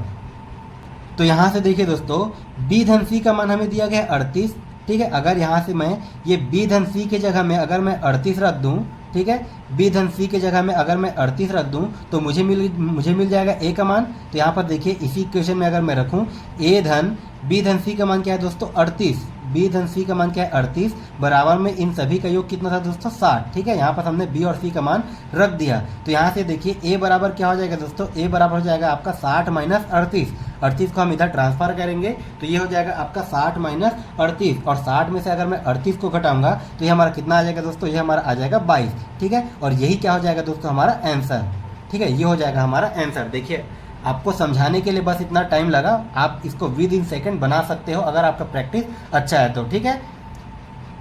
तो चलिए मान लीजिए इसी क्रम में अगर हमें बी का मान पूछ दिया रहता, इसी क्रम में अगर हमें बी का मान पूछ दिया रहता तो यहाँ से देखिए ए धन सी का मान हमें पता है, ए धन सी का मान है दोस्तों आपका 42, तो यहाँ से बी का मान भी हम निकाल सकते हैं 60 माइनस 42, जो भी आएगा आपका बी का मान हो जाएगा। ठीक इसी प्रकार अगर आपको सी का मान पूछ दिया रहता तो यहाँ से हम ए धन बी का मान इसमें रख देते तो ये आपका सी का मान निकल जाता, ठीक है। इस प्रकार से आप तीनों का मान निकाल सकते हो। तो इस क्वेश्चन का राइट आंसर क्या हो जाएगा दोस्तों, आपका ए का मान, चूंकि हमें ए का मान पूछा गया है तो इस क्वेश्चन का राइट आंसर हो जाएगा हमारा ऑप्शन नंबर बी, ये हो जाएगा हमारा सही आंसर।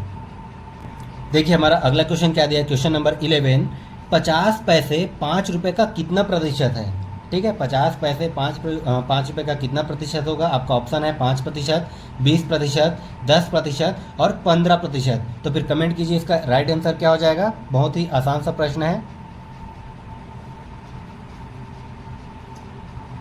इसी के साथ दोस्तों आज का यह क्लास आपका बिल्कुल अंतिम प्रयास है। बिल्कुल आप सभी क्वेश्चन का प्रैक्टिस कीजिए, आपको इसी पैटर्न में क्वेश्चन देखने को मिलेंगे, मैं आपको बार बार कहना चाहूँगा।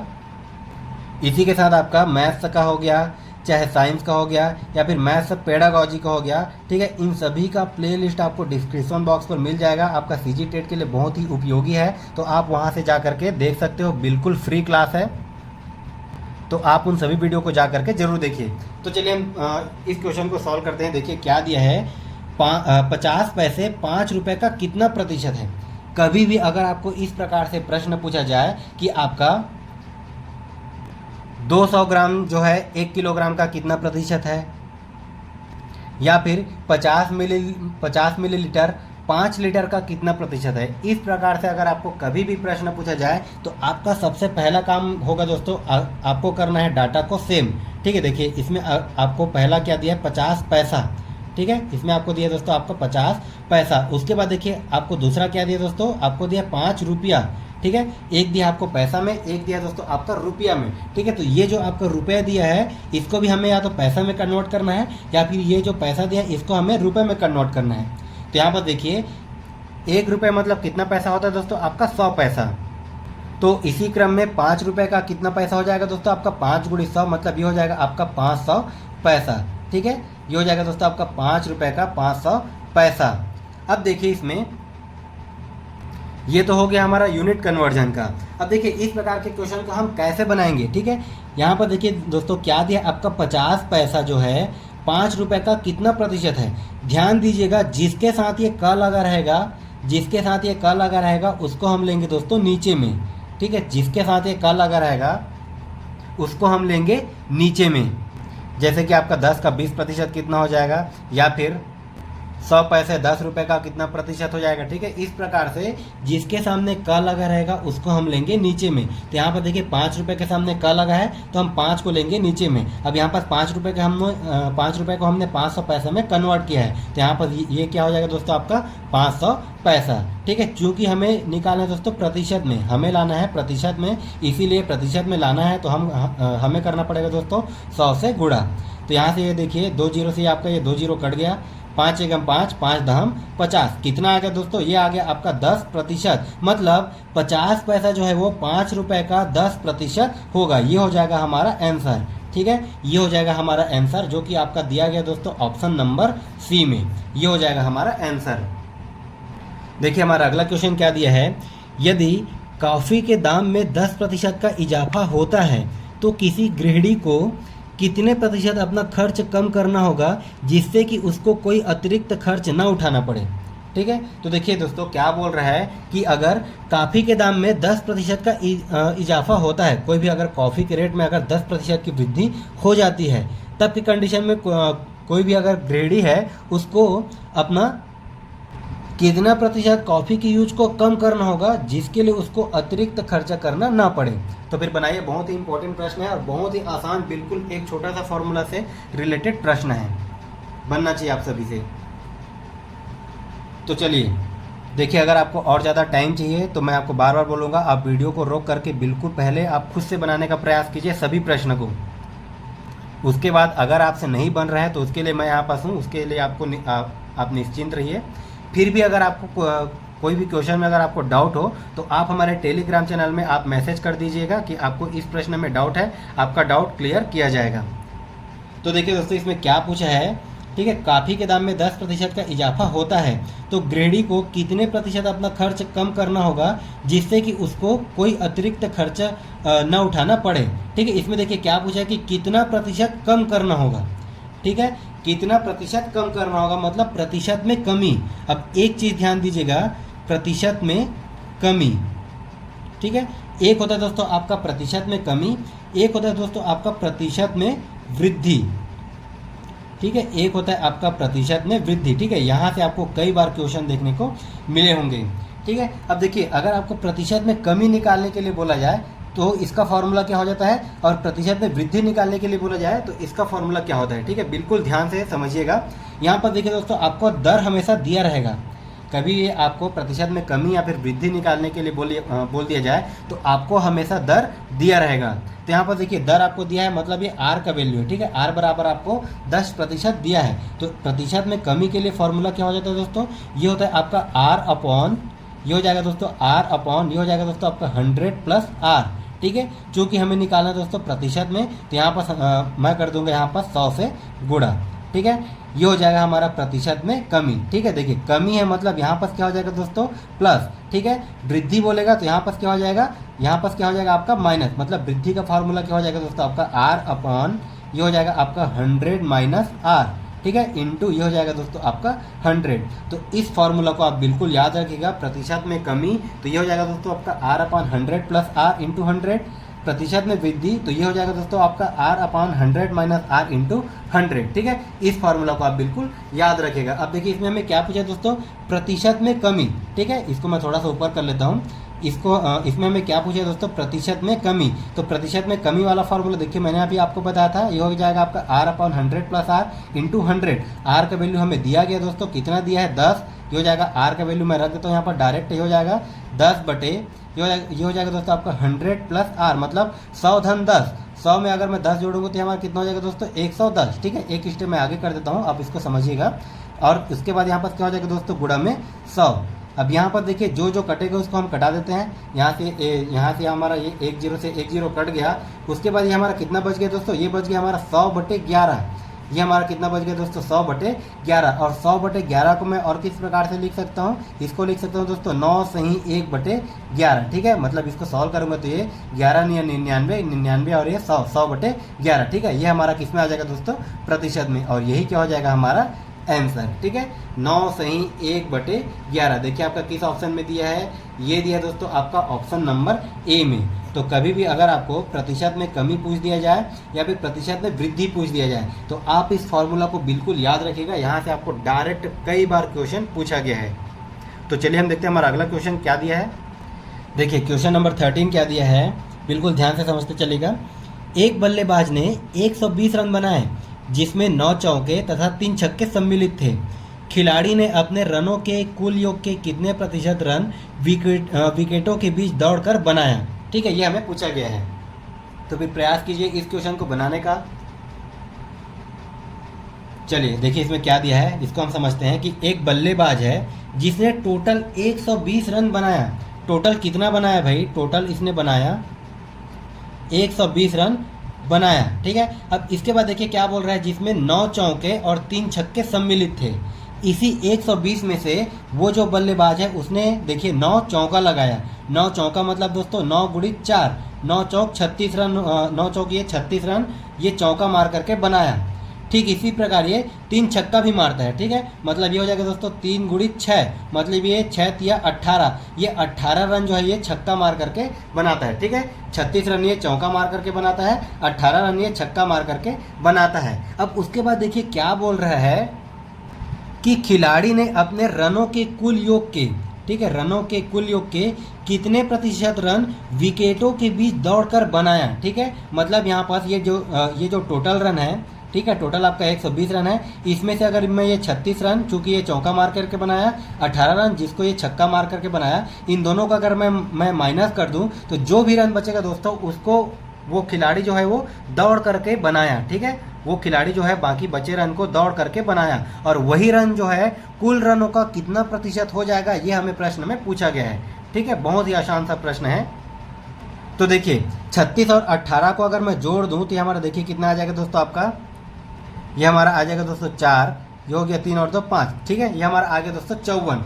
टोटल रन कितना बनाया उसने, टोटल 120 रन बनाया, उसमें से वो 54 रन को चौका और छक्का मार करके बनाया। ठीक है, 54 रन को वो चौका और छक्का मार करके बनाया। तो अगर मैं 120 में से अगर मैं 54 को माइनस कर दूं तो ये हमारा कितना आ जाएगा दोस्तों, ये हमारा आ गया 6।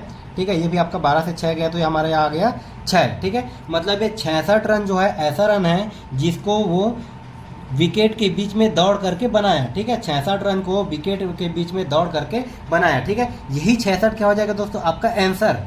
ठीक है, यही 66 होगा आपका आंसर। लेकिन यहाँ पर आप ध्यान दीजिएगा, इसको हमें निकालना है प्रतिशत में, मतलब ये जो 66 रन है ये टोटल रन का कितना प्रतिशत है ये हमें पूछा गया है। ठीक है, ये 66 रन है ये टोटल रन का कितना प्रतिशत है ये हमें पूछा गया है। तो यहाँ पर देखिए यहाँ पर हमारे पास बच गया दोस्तों 66। टोटल रन क्या हो गया, टोटल रन है आपका 120। चूँकि हमें लाना है दोस्तों प्रतिशत में, यहाँ पर हम कर देंगे 100 से गुणा।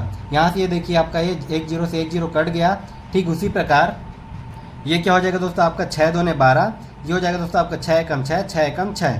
ठीक इसी प्रकार ये 2 एकम 2, 2 पंछे 10, मतलब ये कितना आ जाएगा दोस्तों 11 पंछे 55। कितना आ गया यहाँ पर ये देखिए 11 गुणित 5 करने पर ये हमारा कितना आ गया दोस्तों 11 पंछे 55 प्रतिशत। ठीक है, मतलब वो जो है एक टोटल 120 रन में से 66 रन को दौड़ करके बनाता है, और ये 66 रन जो है वो 120 का 55 प्रतिशत होगा। ठीक है, यही चीज़ हमें क्वेश्चन में पूछा गया है। ठीक है, देखिए इसका राइट आंसर हो जाएगा आपका ऑप्शन नंबर सी, ये हो जाएगा दोस्तों आपका आंसर। बहुत ही सिंपल सा प्रश्न था, बस आपको थोड़ा सा ध्यान देना था।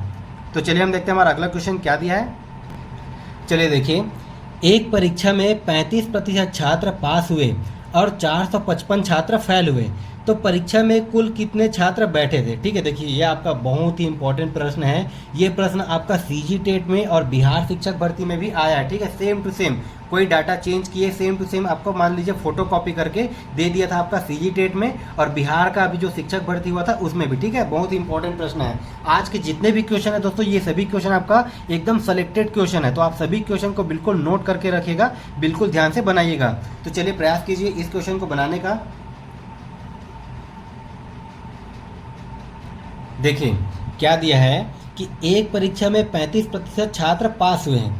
ठीक है, देखिए वैसे तो क्वेश्चन को बनाने के कई सारे तरीके होते हैं, लेकिन आज मैं आपको क्वेश्चन को जिस भी तरीके से सॉल्व करके बता रहा हूँ, ये सारा तरीका मैंने आपको क्लास में बताया हुआ है। ठीक है, कोई हमें अलग मेथड नहीं लगाना, कोई हमें अलग फार्मूला नहीं लगाना। जिस मेथड से हमने सीखा है, शुरू से हमने सीखते आया है, उसी तरीके से हमें हर एक क्वेश्चन को बनाना है। अब यहाँ पर देखिए दोस्तों क्या दिया है कि एक परीक्षा में 35% छात्र पास हुए और 455 छात्र फेल हुए, तो परीक्षा में कुल कितने छात्र बैठे थे। अब देखिए परीक्षा में कुल कितने छात्र थे ये हमें नहीं पता। अब परीक्षा में जो भी छात्र थे उसमें से वो 35% छात्र जो है वो पास हो गए, ठीक है। तो यहाँ पर देखिए कभी भी अगर आपको डाटा नहीं दिया रहता है तो कोई भी चीज़ अपने आप में 100% होता है, ठीक है। कोई भी चीज़ को हमें हमेशा अपने आप में 100% मान करके चलना है। तो यहाँ पर देखिए परीक्षा में कुल 100% बच्चे बैठे थे, ठीक है। परीक्षा में कुल 100 बच्चे नहीं 100% बच्चे बैठे थे। अब इसमें से दोस्तों 35% बच्चे पास हो गए, 35% बच्चे पास हो गए, ठीक है। ये जो है पास हो गए। तो देखिए 100 में से अगर मैं 35 को माइनस कर दूं तो हमारे पास कितना बच जाएगा दोस्तों, हमारे पास बच जाएगा 65%, ठीक है। हमारे पास बच जाएगा 65%। मतलब देखिए 100 में से 35% बच्चे पास हुए तो 65% बच्चे फेल हुए, ठीक है। ये बच्चे जो है वो फेल हो गए और ये जो फेल हुए बच्चों का संख्या हमें दिया गया है, ठीक है। यहाँ पर देखिए 455 छात्र फेल हुए हैं, मतलब 65% छात्र फेल हुए, जिसका संख्या कितना है दोस्तों, यह है हमारा 455, चूँकि इसका मान हमें दिया गया है। और हमें निकालना दोस्तों परीक्षा में कुल कितने छात्र बैठे थे। तो यहाँ पर देखिए टोटल कितना छात्र दिया है आपको, 455 छात्र दिया है, ठीक है। ये 455 कितना है दोस्तों टोटल 100 में, ये आपका 100 में कितना प्रतिशत है, यह है दोस्तों आपका 65% के बराबर, ठीक है। टोटल कितने प्रतिशत बच्चे थे दोस्तों, टोटल 100% बच्चे थे। इसको हमें सॉल्व कर देना है, फिर हमें मिल जाएगा दोस्तों आंसर। बहुत ही आसान सा ट्रिक था। देखिए ये तो आपका कंसेप्ट था, यह है दोस्तों आपका ट्रिक, ठीक है। यह है आपका ट्रिक, तो बिल्कुल ध्यान से बनाइएगा। अब यहाँ पर देखिए हमें कुछ नहीं करना, बस सिंपल से ऊपर से नीचे कटा देना है। तो देखिए अगर इसको मैं 13 से कटाऊँ तो ये हमारा क्या हो जाएगा दोस्तों, 13 पंचे 65, ठीक इसी प्रकार ये हमारा हो जाएगा दोस्तों 13 तिया 39, ठीक है। ये हमारा हो जाएगा 13 तिया 39। उसके बाद ये हमारा कितना बच गया, 6 बच गया, ये हो गया हमारा 65। उसके बाद यह हो गया दोस्तों 13 पंचे 65, मतलब यहाँ पर ये 35 हो गया, ये हमारा हो गया दोस्तों 5, फिर से 5 एकम 5 और ये 5 सत्ते 35, ठीक है। उसके बाद देखिए हमारा नीचे का पूरा कट गया। अब ये ऊपर में क्या बचा दोस्तों, 7 गुणी 100। ऊपर में कितना बचा दोस्तों, 7 गुणी 100। 7 गुणी 100 करने पर ये हमारा कितना आ जाएगा दोस्तों, 700, ठीक है। ये हमारा आ गया दोस्तों 700 और यही क्या हो जाएगा हमारा आंसर। मतलब दोस्तों एक परीक्षा में अगर 35% छात्र जो है पास हुए और 455 छात्र फेल हुए तो परीक्षा में कुल कितने छात्र बैठे थे, तो परीक्षा में कुल 700 छात्र बैठे थे। यही हो जाएगा हमारा आंसर, जो कि दिया गया है दोस्तों आपका ऑप्शन नंबर बी में, ठीक है। ये हो जाएगा हमारा आंसर। तो चलिए देखते हैं हमारा अगला क्वेश्चन क्या दिया है। देखिए हमारा अगला क्वेश्चन क्या दिया है, यदि एक आयत की लंबाई में 20% की वृद्धि हुई है और चौड़ाई में 20% की कमी आई है तो आयत के क्षेत्रफल में प्रतिशत परिवर्तन क्या होगा, ये हमें पूछा गया है, ठीक है। बहुत ही इंपॉर्टेंट प्रश्न है, इस टाइप से आपको कई बार प्रश्न पूछा गया है, ठीक है। आपको कई बार प्रश्न पूछा गया है, तो बिल्कुल ध्यान से बनाइएगा। और दोस्तों वीडियो को लाइक भी करते चलेगा, मैं भी आपके लिए बहुत ही मेहनत कर रहा हूँ। अभी रात के 2 बजे हैं, तो आपको कुछ नहीं करना, बस वीडियो को लाइक करना है। तो देखिए यहाँ पर पहले हम इसका समझ लेते हैं पूरा बेसिक, ठीक है। हमें सिर्फ हमारा मकसद जो है इस क्वेश्चन को सॉल्व नहीं करना, बस हमारा मकसद दोस्तों क्वेश्चन के बेसिक को समझना है, ताकि हम उसी प्रकार से कई सारे प्रश्नों को बना सकें। अब यहाँ पर देखिए इसका हम बेसिक समझ लेते हैं पहले डिटेल, ठीक है। इसके एक साइड में मैं यहाँ पर से लाइन कर लेता हूँ। देखिए इसको बिल्कुल ध्यान से समझिएगा दोस्तों। जब दोनों विमा में वृद्धि हो, ठीक है, जब दोनों विमा में वृद्धि हो तब फॉर्मूला क्या हो जाएगा दोस्तों, जब दोनों विमा में वृद्धि हो। मान लीजिए देखिए ये जो विमा है ये आपका कहीं भी दे सकता है, आपको दे देगा कि एक वर्ग के लंबाई में इतने प्रतिशत की वृद्धि हो रही है, इसके चौड़ाई में इतने प्रतिशत की वृद्धि हो रही है, या फिर एक आयत की लंबाई में इतने प्रतिशत की वृद्धि हो रही है और उस आयत की चौड़ाई में इतने प्रतिशत की कमी हो रही है, ठीक है। तो विमा का मतलब आप समझ गए होंगे। तो देखिए जब दोनों विमा में वृद्धि होगी तब के कंडीशन में फॉर्मूला क्या हो जाता है दोस्तों, यहाँ पर हो जाएगा देखिए कुल प्रतिशत में वृद्धि, कुल प्रतिशत में वृद्धि, ये हो जाएगा दोस्तों कुल प्रतिशत में वृद्धि। ये हो जाएगा देखिए आपका एक बीमा होगा ए, एक बीमा होगा दोस्तों आपका बी, तो ये हो जाएगा आपका ए प्लस बी प्लस ए इंटू बी अपॉन में ये हो जाएगा दोस्तों 100, ठीक है। यहाँ पर ए प्लस बी प्लस ए इंटू बी अपॉन में 100, कब के कंडीशन में, यहाँ पर जब दोनों विमा में वृद्धि हो रही है तब के कंडीशन में कुल प्रतिशत में वृद्धि। ठीक है, अब जस्ट यहीं पर अगर हमें बोल दिया जाए कि जब दोनों बीमा में कमी, ठीक है, यहाँ पर बोल दिया जाए कि दोनों बीमा में कमी, तो कमी अगर बोल दिया जाए तो कुल प्रतिशत में कमी। ठीक है, देखिए दोनों बीमा में अगर कमी होगा तो जाहिर सी बात है उसके कुल प्रतिशत में कमी आएगा, तो कुल प्रतिशत में कमी, तो कुल प्रतिशत में कमी का फॉर्मूला क्या हो जाएगा दोस्तों, ये हो जाएगा हमारा, देखिए ये हो जाएगा, देखिए अगर वृद्धि में हमने लिया है प्लस प्लस तो कमी में हमें लेना है दोस्तों माइनस माइनस। ठीक है, तो ये हो जाएगा आपका माइनस का ए माइनस का बी, चूँकि यहाँ पर देखिए माइनस का ए इंटू बी। ठीक है, तो यहाँ पर ये माइनस गुणित माइनस, मतलब ये हमारा क्या हो जाएगा दोस्तों प्लस। ठीक है, ए इंटू बी, यहाँ पर ये अपॉन में क्या हो जाएगा दोस्तों आपका 100। ठीक है, ये हो जाएगा आपका कुल प्रतिशत में कमी। इसी को हम और किस प्रकार से लिख सकते हैं दोस्तों, इसको मैं लिख सकता हूँ, देखिए अगर मैं माइनस को अगर मैं बाहर ले लूँ तो ये हमारा ये किस प्रकार से हो जाएगा, ये हो जाएगा हमारा ए प्लस बी। ठीक है, माइनस का ये ए इंटू बी, ये हो जाएगा दोस्तों अपॉन में 100। ठीक है, अगर मैं माइनस को बाहर लेता हूं तो इसको हमें लिखने की ज़रूरत नहीं है, क्योंकि ये माइनस का मतलब क्या होता है दोस्तों, प्रतिशत में कमी। माइनस का मतलब क्या हो जाएगा, कमी। ठीक है, इस चीज़ को आप ध्यान रखिएगा। ठीक है, अगर आपको बोल दिया जाए दोस्तों कि एक बीमा में वृद्धि या फिर एक बीमा में कमी हो रही है, ठीक है, एक बीमा में वृद्धि या फिर एक बीमा में कमी हो रही है, तब के कंडीशन में फॉर्मूला क्या हो जाएगा, कुल प्रतिशत में वृद्धि, कुल प्रतिशत में या तो वृद्धि होगी या फिर कमी होगी।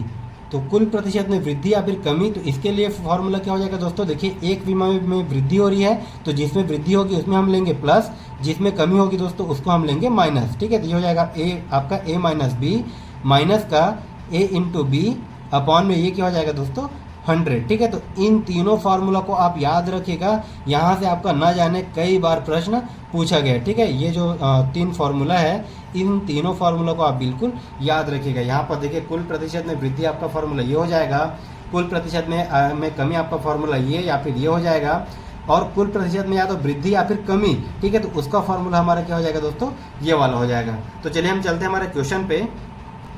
देखिए इसमें क्या बोला है कि एक आयत की लंबाई में 20% की वृद्धि हुई है और चौड़ाई में 20% की कमी आई है। ठीक है, एक बार वृद्धि हुई है और एक बार कमी आई है। तो देखिए उसके लिए फॉर्मूला मैंने आपको क्या बताया था, एक में वृद्धि का एक में कमी का।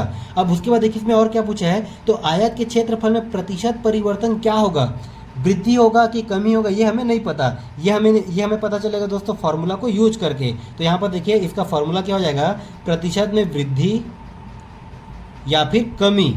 ठीक है, प्रतिशत में वृद्धि या फिर कमी, तो इसका फॉर्मूला क्या हो जाएगा दोस्तों, अभी मैंने आपको बताया था, ये हो जाएगा आपका a माइनस बी, माइनस का a इंटू बी, अपॉन में ये क्या हो जाएगा दोस्तों आपका 100। ठीक है, तो इस फार्मूला में हमें रखना है। यहाँ पर देखिए a के जगह में दोस्तों आपका क्या हो जाएगा 20, ये हो गया दोस्तों आपका 20, माइनस का यहाँ पर ये b के जगह में भी क्या हो जाएगा दोस्तों आपका 20, यहाँ पर फिर से माइनस, ये हो जाएगा दोस्तों आपका 20 गुणित 20, और ये बटे में क्या हो जाएगा दोस्तों आपका 100। ठीक है, अब यहाँ से ये देखिए ये वाला प्लस में है, ये वाला आपका माइनस में है, दोनों कट गया। यहाँ से ये ऊपर का 2 जीरो, नीचे का 2 जीरो कट गया। ऊपर पे देखिए क्या बचा दोस्तों आपका, ये तो हमारा पूरा जीरो हो गया, 2 दूने 4। ठीक है, 2 दूने 4, और सामने में क्या है दोस्तों आपका माइनस का 4, मतलब 4% का परिवर्तन आएगा। अब परिवर्तन क्या आया दोस्तों, यहाँ पर देखिए माइनस, मैंने अभी आपको बताया था माइनस का मतलब क्या हो जाएगा दोस्तों, माइनस का मतलब हो जाएगा आपका कमी। माइनस का मतलब हो जाएगा दोस्तों आपका कमी, मतलब एक आयत की लंबाई में अगर 20% की वृद्धि कर दी जाए, चौड़ाई में अगर 20% की कमी कर दी जाए, तो कुल क्षेत्रफल में जो है 4% की कमी आएगी। ठीक है, तो इस क्वेश्चन का राइट आंसर क्या हो जाएगा दोस्तों आपका ऑप्शन नंबर बी, 4% की कमी। तो यहाँ पर ये जो 3 फार्मूला मैंने आपको बताया था, इस तीनों फार्मूला को आप बिल्कुल याद रखिएगा, यहाँ से आपको कई बार प्रश्न पूछा गया है। तो चलिए हम देखते हैं हमारा अगला क्वेश्चन क्या दिया है। देखिए क्वेश्चन नंबर 16 नंबर क्या दिया, देखिए एक मिश्र धातु में 15% हिस्सा तांबा है। ठीक है, कोई भी एक मिश्र धातु है उसका 15% हिस्सा तांबा है, तो 60 किलोग्राम तांबा प्राप्त करने के लिए कितना मिश्र धातु की आवश्यकता होगी। ठीक है, तो फिर बनाइए इसका राइट आंसर क्या हो जाएगा, प्रयास कीजिए। इसी के साथ दोस्तों एक चीज़ आप ध्यान दीजिएगा, देखिए आज का यह जो मैराथन है, इसमें मैंने एक हो गया दोस्तों आपका लाभ हानि। ठीक है, एक हो गया आपका लाभ हानि, और दूसरा हो गया दोस्तों आपका क्षेत्र मिति। ठीक है, दूसरा हो गया आपका क्षेत्र मिति। ठीक है, इन दोनों से ज़्यादा प्रश्न नहीं लिए हैं। ठीक है, इन दोनों से मैंने ज़्यादा प्रश्न नहीं लिए हैं, लेकिन यही दो टॉपिक ऐसा है दोस्तों, आपका लाभ हानि हो गया, क्षेत्र मिति हो गया और प्रतिशत हो गया, इन्हीं तीनों टॉपिक से आपको सबसे ज़्यादा प्रश्न पूछे जाते हैं। ठीक है, आपका खास करके सीजी टेट में आपने देखा होगा क्षेत्र मिति से आपका कई सारे प्रश्न पूछे गए हैं। ठीक है, चाहे आपका त्रिभुज हो गया, चतुर्भुज हो गया, वृत्त हो गया, कोण हो गया, घन घनाभ, ठीक है, बेलन, इन सभी चैप्टर से आपको सबसे ज़्यादा प्रश्न पूछे जाते हैं। ठीक है, तो यहाँ से देखिए इसका मैंने ज़्यादा प्रश्न नहीं लिया है। क्यों नहीं लिया? क्योंकि इन दोनों का मैंने ऑलरेडी मैराथन कंप्लीट करा दिया है। ठीक है, देखिए क्षेत्र मिति का मैराथन मैंने कंप्लीट करा दिया है। लाभ हानि का मैंने, देखिए लाभ हानि का जो है 1 से लेकर 7 टाइप में, 1 से लेकर 7 टाइप का मैंने आपको क्वेश्चन बताया है और इन्हीं 7 टाइप में पूरा का पूरा लाभ हानि कवर हो जाता है। ठीक है, तो उन दोनों मैराथन का जो है लिंक मैं आपको प्रोवाइड करा दूंगा डिस्क्रिप्शन बॉक्स पर, आप जाके उस मैराथन को जरूर देखिए। उसमें देखिए दोस्तों, जो क्षेत्र मिति है इसको मैंने आपको पूरा बेसिक से समझाया हुआ है, पूरा 0 लेवल से समझाया हुआ है, एक बच्चा भी समझ जाएगा। ठीक है, तो आप उस वीडियो को जा करके जरूर देखिए, उसका लिंक मैं प्रोवाइड करा दूंगा डिस्क्रिप्शन बॉक्स पर। ठीक है, तो यहाँ पर देखिए अब हम बनाते हैं इस क्वेश्चन को। ठीक है, हम चलते हैं दोस्तों क्वेश्चन नंबर 16 में। देखिए क्या दिया है, अभी हमने इसी प्रकार का प्रश्न सॉल्व किया। तो देखिए क्या दिया है, एक मिश्र धातु में 15% हिस्सा तांबा है। ठीक है, तो 60 केजी तांबा प्राप्त करने के लिए कितना मिश्र धातु की आवश्यकता होगी। अब देखिए दोस्तों, जो मिश्र धातु है वो भी अपने आप में 100% रहा होगा। ठीक है, वो भी अपने आप में 100% रहा होगा और इसी 100% का जो है 15% हिस्सा तांबा है। ठीक है, इसी 100% का 15% हिस्सा तांबा है। अब इसमें देखिए हमें क्या बोला है, इसी में से 60 किलोग्राम तांबा प्राप्त करने के लिए कितने मिश्र धातु की आवश्यकता होगी। तो हमें प्राप्त क्या करना है दोस्तों, हमें 60 किलोग्राम तांबा प्राप्त करना है। कितने में देखिए हमें प्राप्त करना है 60 किलोग्राम तांबा। ठीक है, और इस तांबा का प्रतिशत कितना है, इस तांबा का प्रतिशत है दोस्तों 15%। ठीक है, और टोटल कितने में हमें ज्ञात करना है दोस्तों, टोटल हमें ज्ञात करना है 100% में। तो यहाँ पर हो जाएगा दोस्तों आपका 100। ठीक है, आप देखिए इसको अगर मैं सॉल्व कर दूँ तो ये हो जाएगा, देखिए आपका 15 कम 15, ये हो जाएगा दोस्तों आपका 15 चौं 60। ठीक है, अब यहाँ पर 4 × 100 मतलब ये हमारा कितना आ जाएगा दोस्तों, 4 × 100 मतलब ये हो जाएगा हमारा 400। तो उसमें आपका 400 जो है मिश्र धातु की और आवश्यकता होगी। ठीक है, तो इसका आपका देखिए, क्योंकि ये आपका केजी में दिया है तो इसका आंसर भी आपका केजी में हो जाएगा। तो इस क्वेश्चन का राइट आंसर आपका क्या हो जाएगा दोस्तों, आपका ऑप्शन नंबर ए, आपका क्या आ जाएगा दोस्तों 400 केजी। ठीक है, ये हो जाएगा आपका आंसर। अब देखिए हमारा अगला क्वेश्चन आ गया दोस्तों औसत चाल से। ठीक है, अब यहाँ पर देखिए क्या दिया है, एक आदमी किसी स्थान को 4 किलोमीटर प्रति घंटा की चाल से जाता है, वह साइकिल से 16 किलोमीटर प्रति घंटा की चाल से लौटता है, तो पूरी यात्रा में उसकी औसत चाल क्या होगी। ठीक है, आपका एवरेज स्पीड से रिलेटेड प्रश्न है, बहुत ही इंपॉर्टेंट प्रश्न है, यहाँ से आपको कई बार प्रश्न पूछा गया है, तो बिल्कुल ध्यान से बनाइएगा और कमेंट कीजिएगा इसका आंसर क्या हो जाएगा। बिल्कुल प्रयास कीजिए, सभी प्रयास कीजिएगा इसको। तो देखिए आपका एवरेज स्पीड से 2 कंसेप्ट बनता है। ठीक है, एक हम देखेंगे क्वेश्चन नंबर 18 में। ठीक है, तो देखिए ये हमारा हो जाएगा दोस्तों पहला कंसेप्ट। अब इसमें देखिए क्या बोला है कि एक आदमी, ठीक है, वो किसी स्थान को 4 किलोमीटर प्रति घंटा की चाल से जाता है। मान लीजिए वो आदमी जो है इस स्थान पे है, अब वो जाता है यहाँ से यहाँ तक, पॉइंट ए से लेके पॉइंट बी तक। कितने की स्पीड में गया दोस्तों, ये गया आपका 4 किलोमीटर, ये गया आपका 4 किलोमीटर प्रति घंटा की स्पीड से। ठीक है, अब उसके बाद देखिए क्या बोल रहा है, वह साइकिल से 16 किलोमीटर प्रति घंटा की चाल से लौट आता है। ठीक है, मतलब वो जहाँ तक गया बी तक गया, बी से ये वापस लौट आता है उसी स्थान तक। किस स्पीड से लौटता है दोस्तों, यहाँ पर ये 16 किलोमीटर पर आवर से। ठीक है, 16 किलोमीटर पर आवर की स्पीड से लौटता है। ठीक है, देखिए एक चाल यहाँ पर ये क्या हो गया दोस्तों, आपका 4 किलोमीटर पर आवर, एक चाल हो गया आपका 16 किलोमीटर पर आवर। इसमें आप याद रखिएगा दूरी जो है सेम रहेगा। ठीक है, दूरी सेम रहेगा, तब की कंडीशन में दोस्तों आपका औसत चाल क्या हो जाएगा, तब की कंडीशन में आपका औसत चाल बराबर क्या हो जाएगा, देखिए एक बार वो गया, एक बार वो आया, टोटल उसने कितना बार ट्रेवल किया, टोटल उसने 2 बार ट्रेवल किया। 2 × ठीक है, एक को मैं मान लेता हूँ, अगर इसको मैं मान लेता हूँ दोस्तों x, इसको मैं मान लेता हूँ अगर y। ठीक है, एक को मैंने माना है x, एक को मैंने माना है y। ठीक है, तो ये हो जाएगा दोस्तों 2 × x × y, अपॉन में क्या हो जाएगा दोस्तों आपका x प्लस y। ये हो जाएगा दोस्तों आपका औसत चाल का फॉर्मूला, मतलब 2xy upon x plus y, ये हो जाएगा दोस्तों आपका औसत चाल, ठीक है, इसी में हमें रखना है, फिर हमारा आंसर आ जाएगा। तो देखिए औसत चाल क्या हो जाएगा दोस्तों आपका 2 गुणित x का मान क्या हो जाएगा दोस्तों आपका 4 किलोमीटर, ठीक है, किसी को भी हम x मान लेंगे, किसी को भी हम y मान सकते हैं। तो 2 गुणित ये हो जाएगा दोस्तों आपका 4 गुणित y का मान क्या हो जाएगा दोस्तों आपका 16 अपॉन में क्या हो जाएगा दोस्तों यहाँ पर देखिए 4 धन 16 करने पर ही हमारा कितना आ जाएगा 16 और 4 20, ठीक है। इसको अगर मैं कटा दूँ 4 एकम 4, ये हो जाएगा दोस्तों आपका 4 पंचे 20। तो ये कितना आ गया दोस्तों आपका देखिए 16 दूने 32, ये आ गया आपका 32/5, ठीक है। और 32/5 को अगर मैं सॉल्व करूँ तो हमारा देखिए कितने बार में जाएगा दोस्तों, ये हो जाएगा दोस्तों आपका 5 छक्के 30, ठीक है, आपका ये हमारा 2 बज गया दोस्तों, और ये 5 चौक 20, ठीक है। ये आपका कितने बार में गया दोस्तों 6.4। चूँकि हमने निकाला दोस्तों औसत चाल, तो औसत चाल देखिए ये भी आपका किलोमीटर पर आवर में है, ये भी आपका किलोमीटर पर आवर में है, तो इसका यूनिट क्या हो जाएगा दोस्तों आपका किलोमीटर पर आवर, ठीक है। तो देखिए आपका 6.4 किलोमीटर पर आवर किस में दिया गया है, आपका दिया दोस्तों ऑप्शन नंबर सी में, ये हो जाएगा आपका आंसर। तो चलिए हम देखते हैं इसी में हमारा औसत चाल से एक और प्रश्न। देखिए क्या दिया है, क्वेश्चन नंबर 18, एक साइकिल सवार 2 घंटे में 10 किलोमीटर प्रति घंटा और 1 घंटे में 13 किलोमीटर प्रति घंटा यात्रा करता है, उसकी औसत चाल क्या होगी, ठीक है। देखिए ये आपका थोड़ा सा अलग वाला औसत चाल है, ठीक है, इसको आप बिल्कुल ध्यान से बनाइएगा। तो चलिए प्रयास कीजिए सभी बच्चे इसको।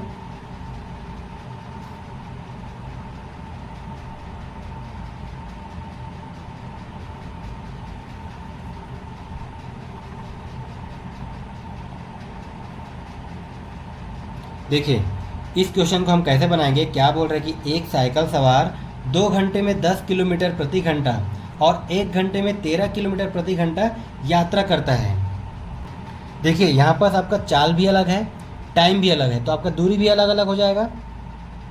तो कभी भी अगर आपको इस प्रकार से प्रश्न दिया जाए तो हम उसका औसत चाल कैसे निकालेंगे। तो यहाँ पर देखिए दोस्तों औसत चाल और क्या होता है, आपका औसत चाल क्या होता है, औसत चाल एवरेज, ठीक है। एवरेज पे आप बिल्कुल ध्यान दीजिएगा। एवरेज क्या होता है दोस्तों आपका टोटल डिस्टेंस, हम एवरेज हम औसत कैसे निकालते हैं, टोटल डिस्टेंस, ठीक है। ये हो जाएगा दोस्तों टोटल, ठीक है, इसको समझते चलिएगा। ये हो जाएगा दोस्तों आपका टोटल डिस्टेंस, ये हो जाएगा दोस्तों आपका टोटल डिस्टेंस अपॉन ये हो जाएगा दोस्तों आपका टोटल टाइम, ठीक है। ये हो जाएगा आपका टोटल टाइम, ठीक है। औसत चाल बराबर देखिए क्या हो जाएगा कुल दूरी बटे कुल समय, ठीक है। चाल बराबर आपका क्या होता है दोस्तों दूरी बटे समय, चाल बराबर होता है आपका दूरी बटे समय, तो औसत चाल बराबर क्या हो जाएगा दोस्तों आपका कुल दूरी बटे कुल समय, ये हो जाएगा आपका कुल दूरी बटे कुल समय, ठीक है। ये भी आपका एक औसत चाल होता है। कब के कंडीशन में, जब हमें दूरी अलग अलग दिया हो या फिर समय अलग अलग दिया हो, तब के कंडीशन में, ठीक है, तब के कंडीशन में औसत चाल हमारा ये होता है। तो यहाँ पर देखिए पहला कंडीशन हमें क्या दिया है कि साइकिल सवार 2 घंटे में 10 किलोमीटर प्रति घंटा चलता है, तो यहाँ से मैं दूरी निकाल सकता हूँ क्या, देखिए ये तो हमारा टाइम है, ये तो हमारा दोस्तों चाल है, ठीक है। देखिए स्पीड इज इक्वल टू क्या होता है आपका डिस्टेंस अपॉन टाइम, चाल बराबर क्या होता है दोस्तों आपका दूरी बटे समय। तो यहाँ से अगर मैं दूरी निकालूँ, ठीक है, मतलब मैं डी का मान निकालूँ, D1 का मान निकालूँ, तो यहाँ पर ये क्या हो जाएगा दोस्तों आपका चाल गुणित समय, मतलब स्पीड इंटू टाइम। तो यहाँ पर देखिए स्पीड का मान कितने दिया है, ये हमें दिया दोस्तों आपका 10 गुणित टाइम हमें कितना दिया है दोस्तों 2। तो यहाँ पर देखिए दूरी कितना निकल गया दोस्तों आपका 10 दूने 20, ठीक है। ये आपका कितना निकल गया दोस्तों 10 दूने 20 किलोमीटर। ठीक इसी प्रकार से मैं अगर दूसरा दूरी निकालूँ, एक और दूरी, जो कि हमें एक और कंडीशन दिया है 1 घंटे में 13 किलोमीटर प्रति घंटा यात्रा करता है, ठीक है। तो इस प्रकार से अगर मैं दूसरा दूरी निकालूँ तो यहाँ पर देखिए चाल कितना दिया दोस्तों आपका 13, समय कितना दिया है 1, तो ये हो जाएगा दोस्तों आपका 13 एकम 13, ठीक है। हमारा ये सेकेंड दूरी कितना निकल के आ गया 13 किलोमीटर। बिल्कुल ध्यान से समझिएगा, बहुत ही आसान सा प्रश्न है। अब यहाँ पर देखिए टोटल दूरी कितना निकल जाएगा दोस्तों, टोटल दूरी कितना निकल जाएगा, क्योंकि हमें निकालना है कुल दूरी, तो हमें यहाँ पर चाहिए दोस्तों कुल दूरी। तो यहाँ पर ये हमारा कुल दूरी क्या हो जाएगा दोस्तों आपका D1 plus D1 plus D2, और इन दोनों को अगर मैं जोड़ता हूँ तो यहाँ पर से कितना आ जाएगा दोस्तों 20 और 13 को अगर मैं जोड़ दूँ तो ये हमारा कितना आ जाएगा दोस्तों 33 किलोमीटर। ये हमारा कितना आ गया 33 किलोमीटर। यहाँ पर देखिए हमें कुल दूरी मिल गया, हमें ये कुल दूरी ही निकालना था।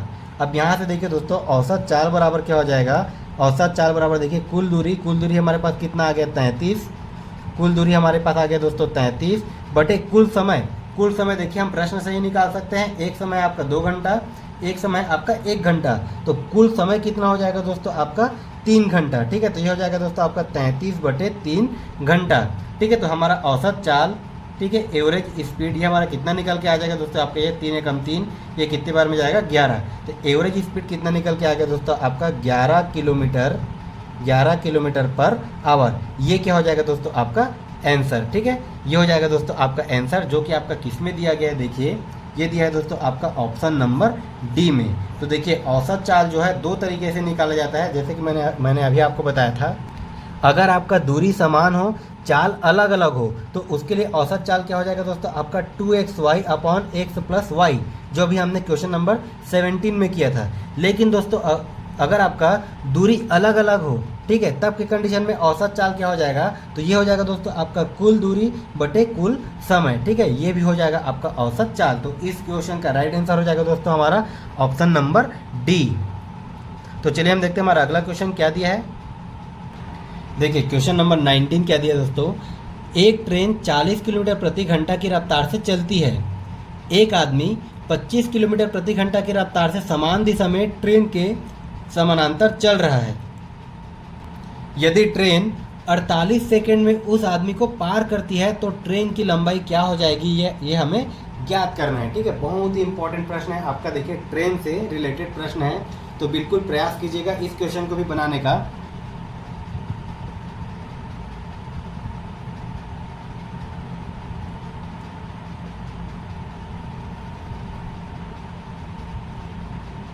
तो देखिए आपका ये ट्रेन से भी कई बार प्रश्न पूछा गया है, तो क्यों ना हम पहले ट्रेन का डिटेल ही समझ लेते हैं, उसके बाद हम इस क्वेश्चन को सॉल्व करेंगे। ठीक है, पहले हम समझ लेते हैं दोस्तों आपका ट्रेन से रिलेटेड कंसेप्ट क्या क्या होता है। ठीक है, देखिए 2-3 कंसेप्ट होता है, इसको आप बिल्कुल नोट करके रखिएगा। नोट करने की ज़रूरत नहीं है, बस आपको ध्यान से समझना है। ठीक है, ट्रेन से रिलेटेड कंसेप्ट क्या क्या होता है, इसको आप बस आपको ध्यान से समझना है। देखिए दोस्तों, एक कंसेप्ट होता है, ठीक है, ट्रेन से रिलेटेड हमारा पहला कंसेप्ट क्या होता है। देखिए कोई ट्रेन है, इस प्रकार से मान लीजिए कोई ट्रेन है, वो जो है इस डायरेक्शन में जा रही है, इस डायरेक्शन में कोई ट्रेन जा रही है। अब ये जो है किसी आदमी को या फिर किसी खंभे को पार कर रही हो। ठीक है, किसी आदमी को या फिर खंभे को पार कर रही हो। देखिए यहाँ पर हम निकाल रहे हैं दोस्तों दूरी। ठीक है, ये आपका दूरी निकालने के लिए कंसेप्ट है। अब यहाँ पर देखिए दोस्तों, आपका सूत्र क्या होता है, चाल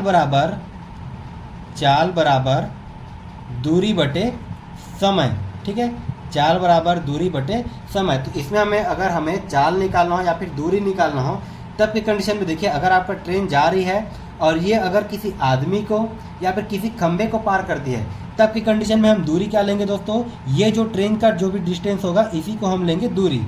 ये जो ट्रेन का कोई ना कोई डिस्टेंस होगा, यहाँ पर हमें ये आदमी का या फिर खंभे का डिस्टेंस नहीं लेना है, क्योंकि ये आपका ट्रेन के सामने बहुत ही कम, बिल्कुल नगण्य होता है। ठीक है, तो यहाँ पर हमें दूरी क्या लेना है दोस्तों, आपका जो भी ट्रेन का डिस्टेंस होता है वो लेना है। ये हो गया आपका पहला कंडीशन, ये हो गया दोस्तों आपका पहला कंडीशन। इसी में दूसरा कंडीशन क्या होता है, इसी में दूसरा कंडीशन क्या होगा, देखिए एक कोई ट्रेन जा रही है इस साइड, एक कोई ट्रेन जा रही है, इसका कोई डिस्टेंस है मान लीजिए D1। ठीक है, इस साइड से कोई एक और ट्रेन आ रही हो। ठीक है, इस साइड से कोई एक और ट्रेन आ रही है, इसका डिस्टेंस मान लीजिए D2 है। ठीक है, याद रखिएगा यहाँ पर एक साइड का ट्रेन होगा, एक साइड का आपका ट्रेन भी हो सकता है, आपका प्लेटफॉर्म भी हो सकता है, आपका सुरंग भी हो सकता है। ठीक है, क्योंकि आपका प्लेटफॉर्म सुरंग जो है इन सभी का लंबाई आपका लगभग ट्रेन के बराबर या फिर उससे ज़्यादा होता है। तब की कंडीशन में हम दूरी क्या लेंगे दोस्तों, तब की कंडीशन में हम दूरी क्या लेंगे, देखिए टोटल डी बराबर हम क्या लेंगे दोस्तों, आपका इन दोनों का दूरी जो है ऐड हो जाएगा। ठीक है, इसका भी जो भी दूरी होगा, इसका भी जो भी दूरी होगा, तो यहाँ पर हम चाल बराबर क्या निकालेंगे दोस्तों, दूरी बटे समय। तो यहाँ पर आपका दूरी क्या हो जाएगा दोस्तों, आपका D1 प्लस D2। ठीक है, जब जो है ट्रेन जो है किसी प्लेटफॉर्म को पार कर रही हो या फिर किसी सुरंग को पार कर रही हो, तब की कंडीशन में दोस्तों अगर हमें दूरी निकालना हो तो हम दोनों की दूरी को हम मतलब दोनों के डिस्टेंस को जोड़ देंगे। ठीक है, ये हो जाएगा दोस्तों आपका दूरी वाला कंडीशन। ठीक है, इसी में अगर हमें स्पीड निकालना हो, जिसको बोला जाता है दोस्तों आपका रिलेटिव स्पीड। ठीक है, तो इसका भी कंसेप्ट बहुत ही इंपॉर्टेंट है, इसको आप ध्यान दीजिएगा। देखिए रिलेटिव स्पीड क्या हो जाएगा, मान लीजिए एक कोई ट्रेन है। ठीक है, मान लीजिए एक कोई ट्रेन है, वो इस डायरेक्शन में जा रही है।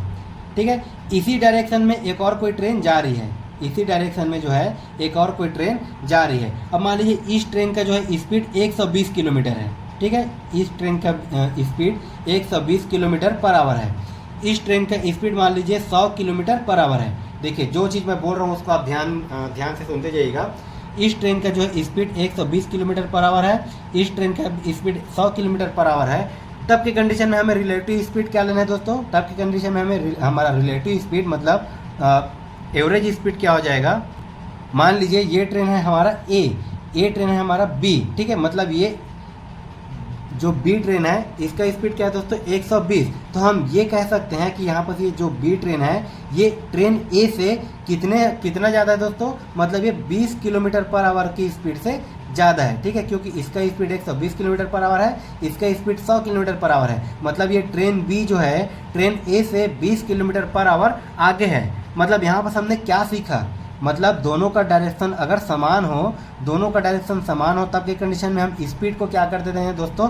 घटा देते हैं, ठीक है। डायरेक्शन अगर समान रहेगा तब की कंडीशन में हम स्पीड को घटा देते हैं। इस कंसेप्ट को आप बिल्कुल याद रखिएगा, ठीक है। यहीं पर दोस्तों, यहीं पर अगर डायरेक्शन सेम हो, ठीक है, मान लीजिए एक ट्रेन इधर से आ रही हो, एक ट्रेन इधर से आ रही हो, एक ट्रेन जो है इधर से आ रही हो, ठीक है। मान लीजिए ये हमारा 100 की स्पीड से आ रही है, कोई भी स्पीड हो, कोई भी स्पीड से अगर आ रही हो, ठीक है। इसका कोई भी आपका मान लीजिए स्पीड मान लीजिए 100 किलोमीटर पर आवर है, ये भी आपका 100 किलोमीटर पर आवर है, ठीक है।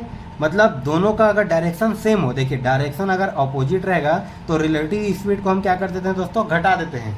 लेकिन डायरेक्शन अगर सेम रहेगा तब के कंडीशन में रिलेटिव स्पीड कैसे निकालेंगे? देखिए इसका भी कोई स्पीड होगा, इसका भी कोई स्पीड होगा।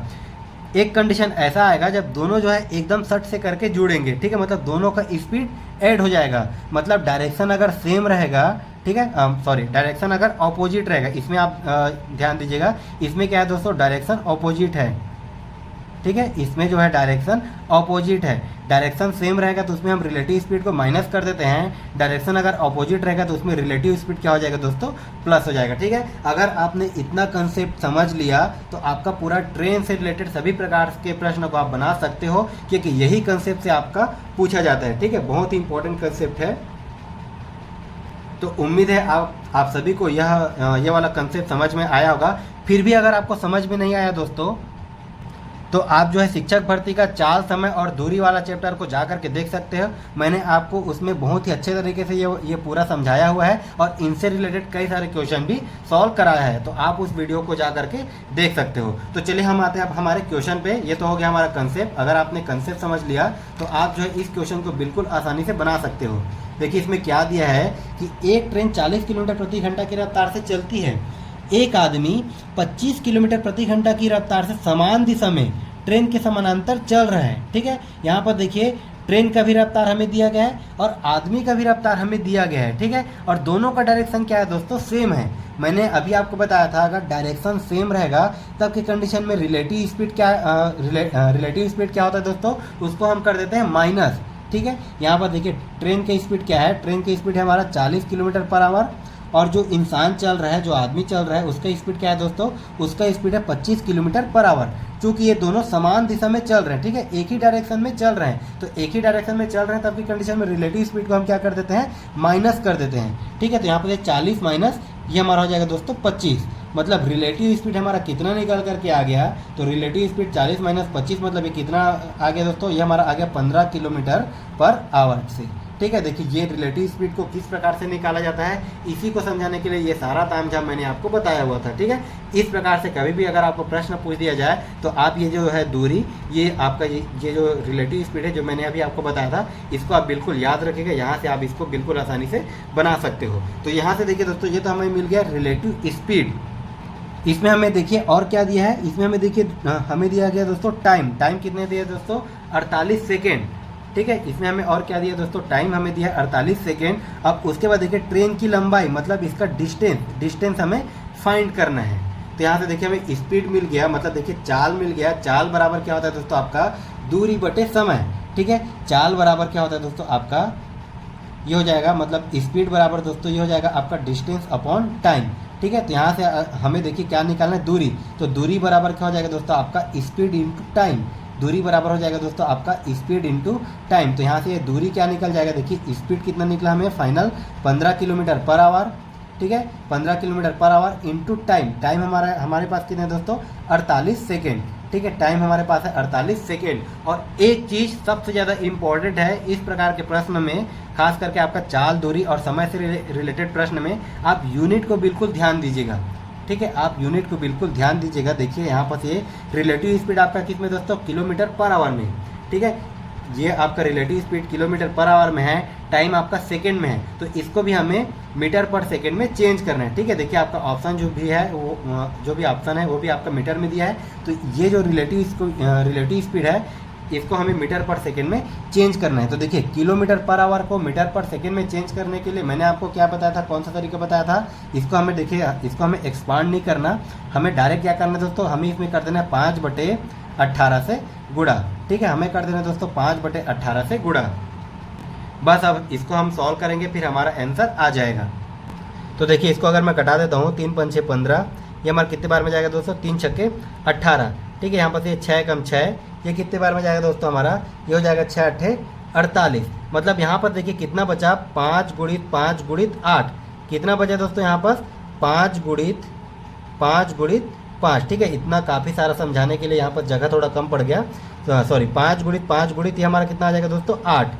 ठीक है, ये हमारा आ जाएगा 8, मतलब 5 × 5 = 25, और ये 25 × 8 कितना हो जाएगा दोस्तों, ये हमारा हो जाएगा 200। ठीक है, मतलब डिस्टेंस कितना आ गया दोस्तों हमारा, 200 मीटर। ये हो जाएगा हमारा आंसर, जो कि आपका दिया गया है ऑप्शन नंबर डी में। ठीक है, तो यहाँ पर मैंने आपको जो भी कंसेप्ट बताया था, ये जो आपका ये दूरी से रिलेटेड, ये जो आपका रिलेटिव स्पीड से रिलेटेड, ठीक है, इस कंसेप्ट को आप बिल्कुल ध्यान रखिएगा। ये जो कंसेप्ट बताया था, यहाँ से आप जो है ट्रेन से रिलेटेड जो भी प्रश्न पूछे जाएंगे उसको बिल्कुल आसानी से बना सकते हो।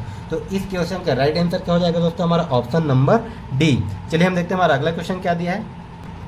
देखिए, यदि दो संपूरक कोणों के बीच का अंतर 44 है तो इनमें से एक कोण है।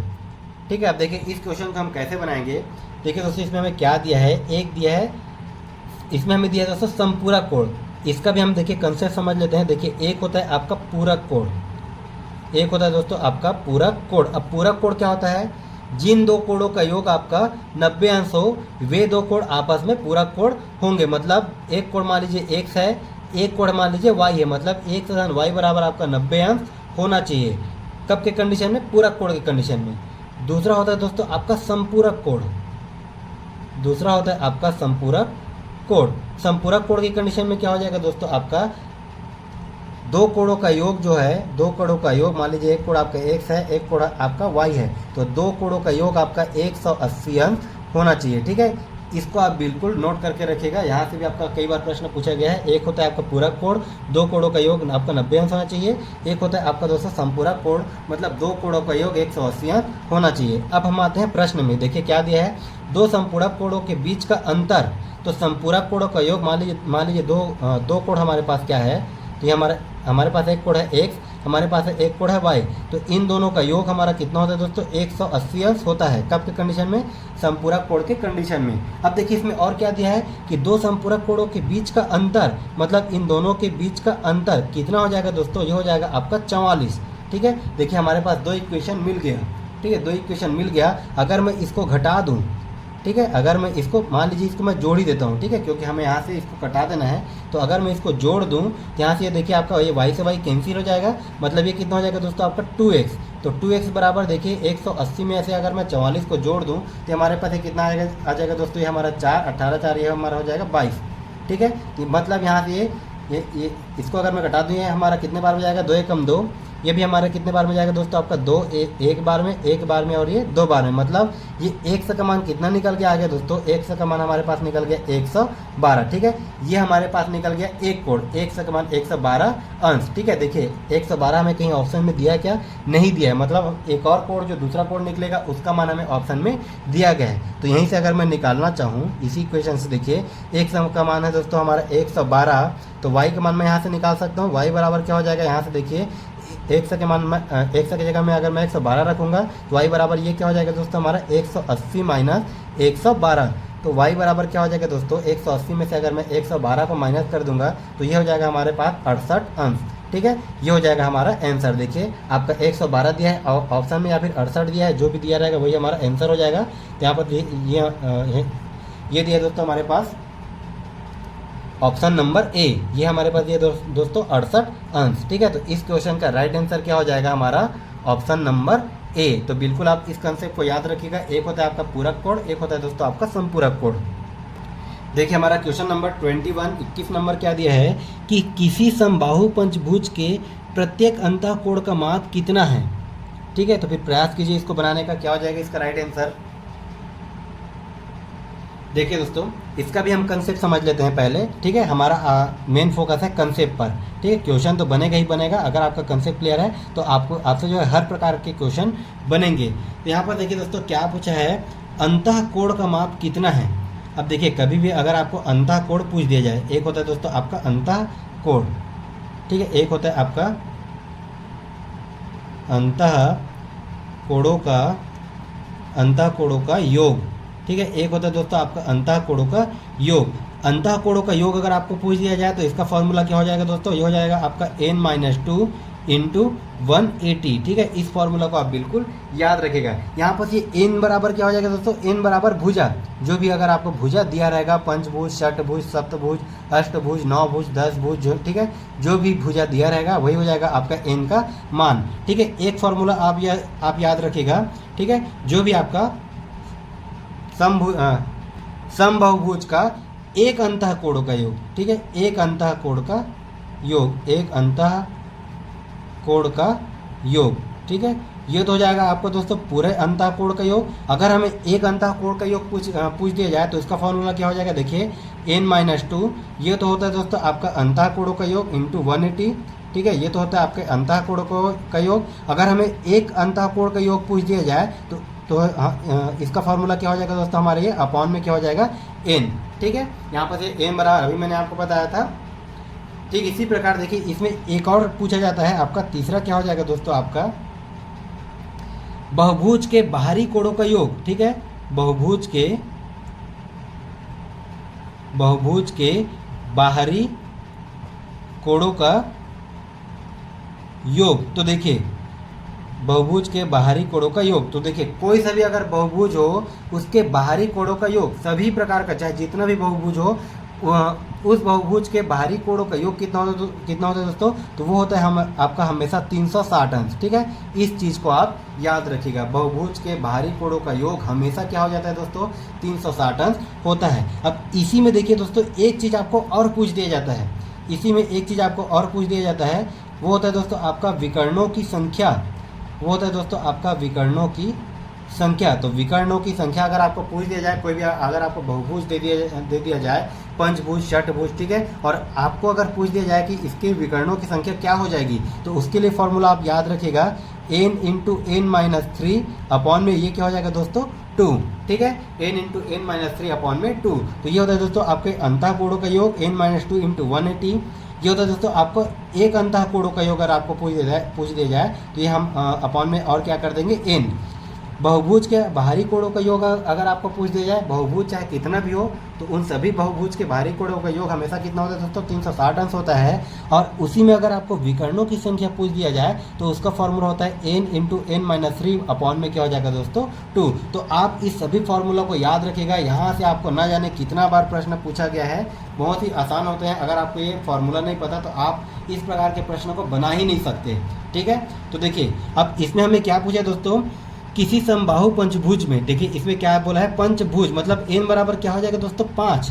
ठीक है, n बराबर हो जाएगा आपका 5 के प्रत्येक अंतः कोण का मान क्या हो जाएगा। इसमें देखिए क्या बोला है प्रत्येक अंतः कोणों का योग, मतलब हर एक अंतः कोण का मान हमें निकालना है, मतलब एक अंतः कोण का फॉर्मूला इसमें लग जाएगा। मतलब कौन सा फार्मूला लगेगा दोस्तों, इसमें लगेगा n-2 इंटू 180 अपॉन में n। ठीक है, तो यहाँ पर मैं फार्मूला और लिख नहीं रहा हूँ, मैं डायरेक्ट फार्मूला में वैल्यू रखता हूँ। तो यहाँ पर देखिए n-2, n बराबर क्या है दोस्तों, n बराबर है हमारे पास 5। ठीक है, मतलब यहाँ पर ये क्या हो जाएगा दोस्तों 5 - 2, और ये गुणा में क्या हो जाएगा, गुणा में 180 बटे में ये क्या हो जाएगा दोस्तों 5। ठीक है, 5 में से अगर 2 को मैं माइनस कर दूँ तो हमारे पास कितने बच जाएगा, 3 गुणित ये हो जाएगा दोस्तों 180, और ये क्या हो जाएगा दोस्तों बटे में 5। ये हमारे ये कट जाएगा, 5 एकम 5, ये हमारे पास कितने बार में जाएगा दोस्तों 5 × 15, ये कितने बार में जाएगा 5 × 15, 3 बच गया, और ये कितने बार में जाएगा दोस्तों आपका 5 × 6 = 30।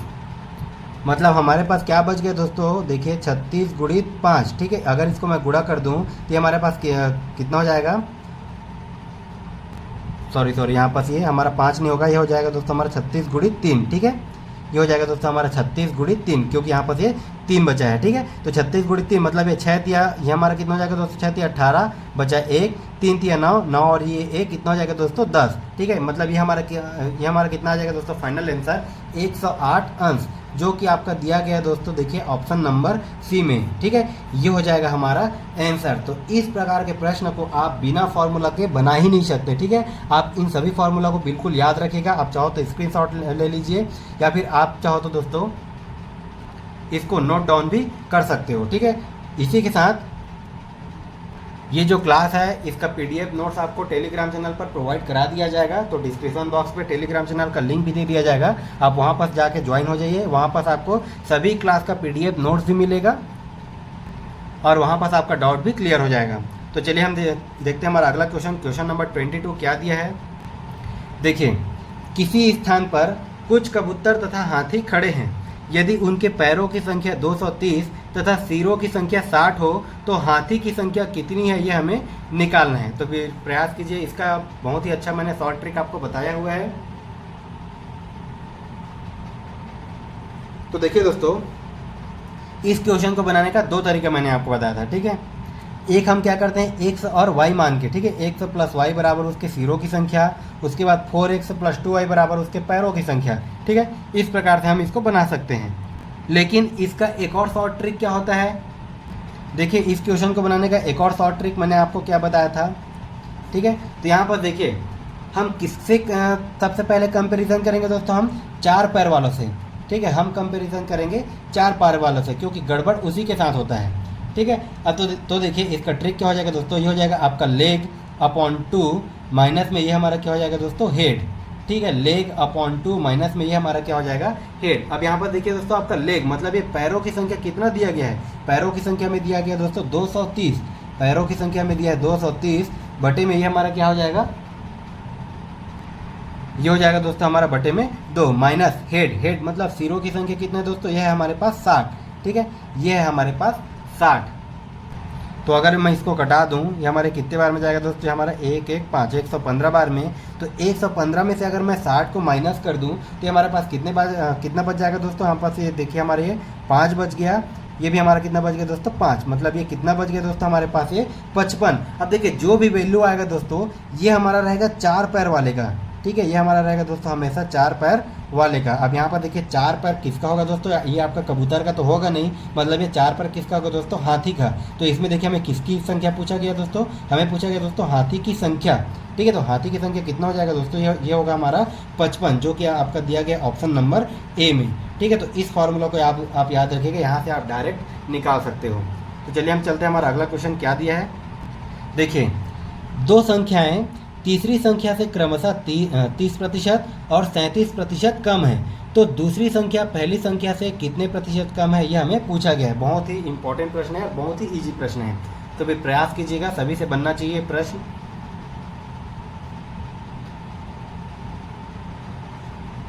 चलिए देखिए इसमें क्या बोला है कि 2 संख्याएं तीसरी संख्या से, मतलब यहाँ पर 3 संख्या है। एक संख्या को मैं मान लेता हूँ ए, एक संख्या को मैं मान लेता हूँ बी, एक संख्या को मैं मान लेता हूँ सी, ठीक है दोस्तों। अब देखिए क्या बोल रहे हैं कि तीसरी संख्या से क्रमशः 30% है और 37% है, मतलब ये जो तीसरी संख्या है इसको मैं मान लेता हूँ दोस्तों 100%। ये जो तीसरी संख्या है इसको मैं मान लेता हूँ 100%। अब देखिए क्या बोल रहा है कि 2 संख्या इस तीसरी संख्या से क्रमशः 30% कम है, मतलब 30% अगर मैं कम करूँ तो ये ए का मान कितना हो जाएगा दोस्तों, ये हो जाएगा 70, ठीक है। अगर मैं 30% कम कर दूं तो ये हमारा कितना हो जाएगा दोस्तों, ये हो जाएगा 70। ठीक इसी प्रकार अगर मैं बी का मान को अगर मैं 37% कम कर दूं तो इसका मान कितना हो जाएगा दोस्तों, ये हो जाएगा आपका 63, ठीक है। ये हो जाएगा आपका 63। तो अब यहाँ से देखिए प्रश्न में क्या बोला है, कम है तो दूसरी संख्या पहली संख्या से कितने प्रतिशत कम है, ये हमें पूछा गया है, ठीक है। मतलब दूसरी संख्या जो है पहली संख्या से कितने प्रतिशत कम है। तो देखिए अभी मैंने आपको बताया था प्रतिशत में कमी, मैंने अभी आपको क्या बताया दोस्तों, प्रतिशत में कमी। ये हम कैसे निकालते हैं, तो इन दोनों का डिफरेंस, इन दोनों का डिफरेंस कितना है दोस्तों, यहाँ से देखिए 70 में से अगर मैं 63 को माइनस कर दूँ तो ये हमारा कितना आ जाएगा, ये हमारा आएगा दोस्तों 7। ठीक है, तो प्रतिशत में कमी मतलब इन दोनों का डिफरेंस कितना है दोस्तों, 7। अब यहाँ पर ये देखिए हमने जिससे माइनस किया उसको हम लेंगे, मतलब ये 7 बटे में ये हमारा क्या हो जाएगा दोस्तों 70। ठीक है, और ये क्या हो जाएगा दोस्तों आपका गुणा में 100। इस प्रकार से आप प्रतिशत में कमी या फिर प्रतिशत में वृद्धि निकाल सकते हो। ठीक है, देखिए आपका प्रतिशत में कमी या फिर वृद्धि का फॉर्मूला लगभग हर जगह सेम होता है। ठीक है, लगभग हर जगह सेम होता है, बस आपको क्वेश्चन को समझना होता है। अब यहाँ पर देखिए अगर इसको मैं घटा दूँ 7 एकम 7, ये हो जाएगा आपका 7 दहम 70। ठीक है, अब यहाँ पर ये आपका क्या हो जाएगा दोस्तों, आपके 10 एकम 10, यहाँ पर ये भी आपका 10 दहम 100, मतलब ये कितना बच गया दोस्तों, कुल प्रतिशत में कमी। यह आपका प्रतिशत में कमी कितना आ गया दोस्तों, प्रतिशत में कमी मतलब ये कितना हो जाएगा दोस्तों आपका 10%। ठीक है, प्रतिशत में कमी मतलब आपका कितना आ गया दोस्तों 10%, जो कि हमारा दिया गया है ऑप्शन नंबर सी में। ये हो जाएगा हमारा राइट आंसर। ठीक है, ये हो जाएगा दोस्तों हमारा right answer option number C. देखिए हमारा अगला क्वेश्चन क्या दिया है, क्वेश्चन नंबर 24। ठीक है, देखिए क्या दिया है कि A अनुपात B बराबर 7:9, B अनुपात C बराबर 5:11, तो A अनुपात B अनुपात C का मान हमें पूछा गया है। ठीक है, बहुत ही आसान सा प्रश्न है, सभी से बनना चाहिए। सभी कमेंट कीजिए इसका आंसर क्या हो जाएगा, थोड़ा सा आप भी मेहनत कीजिए।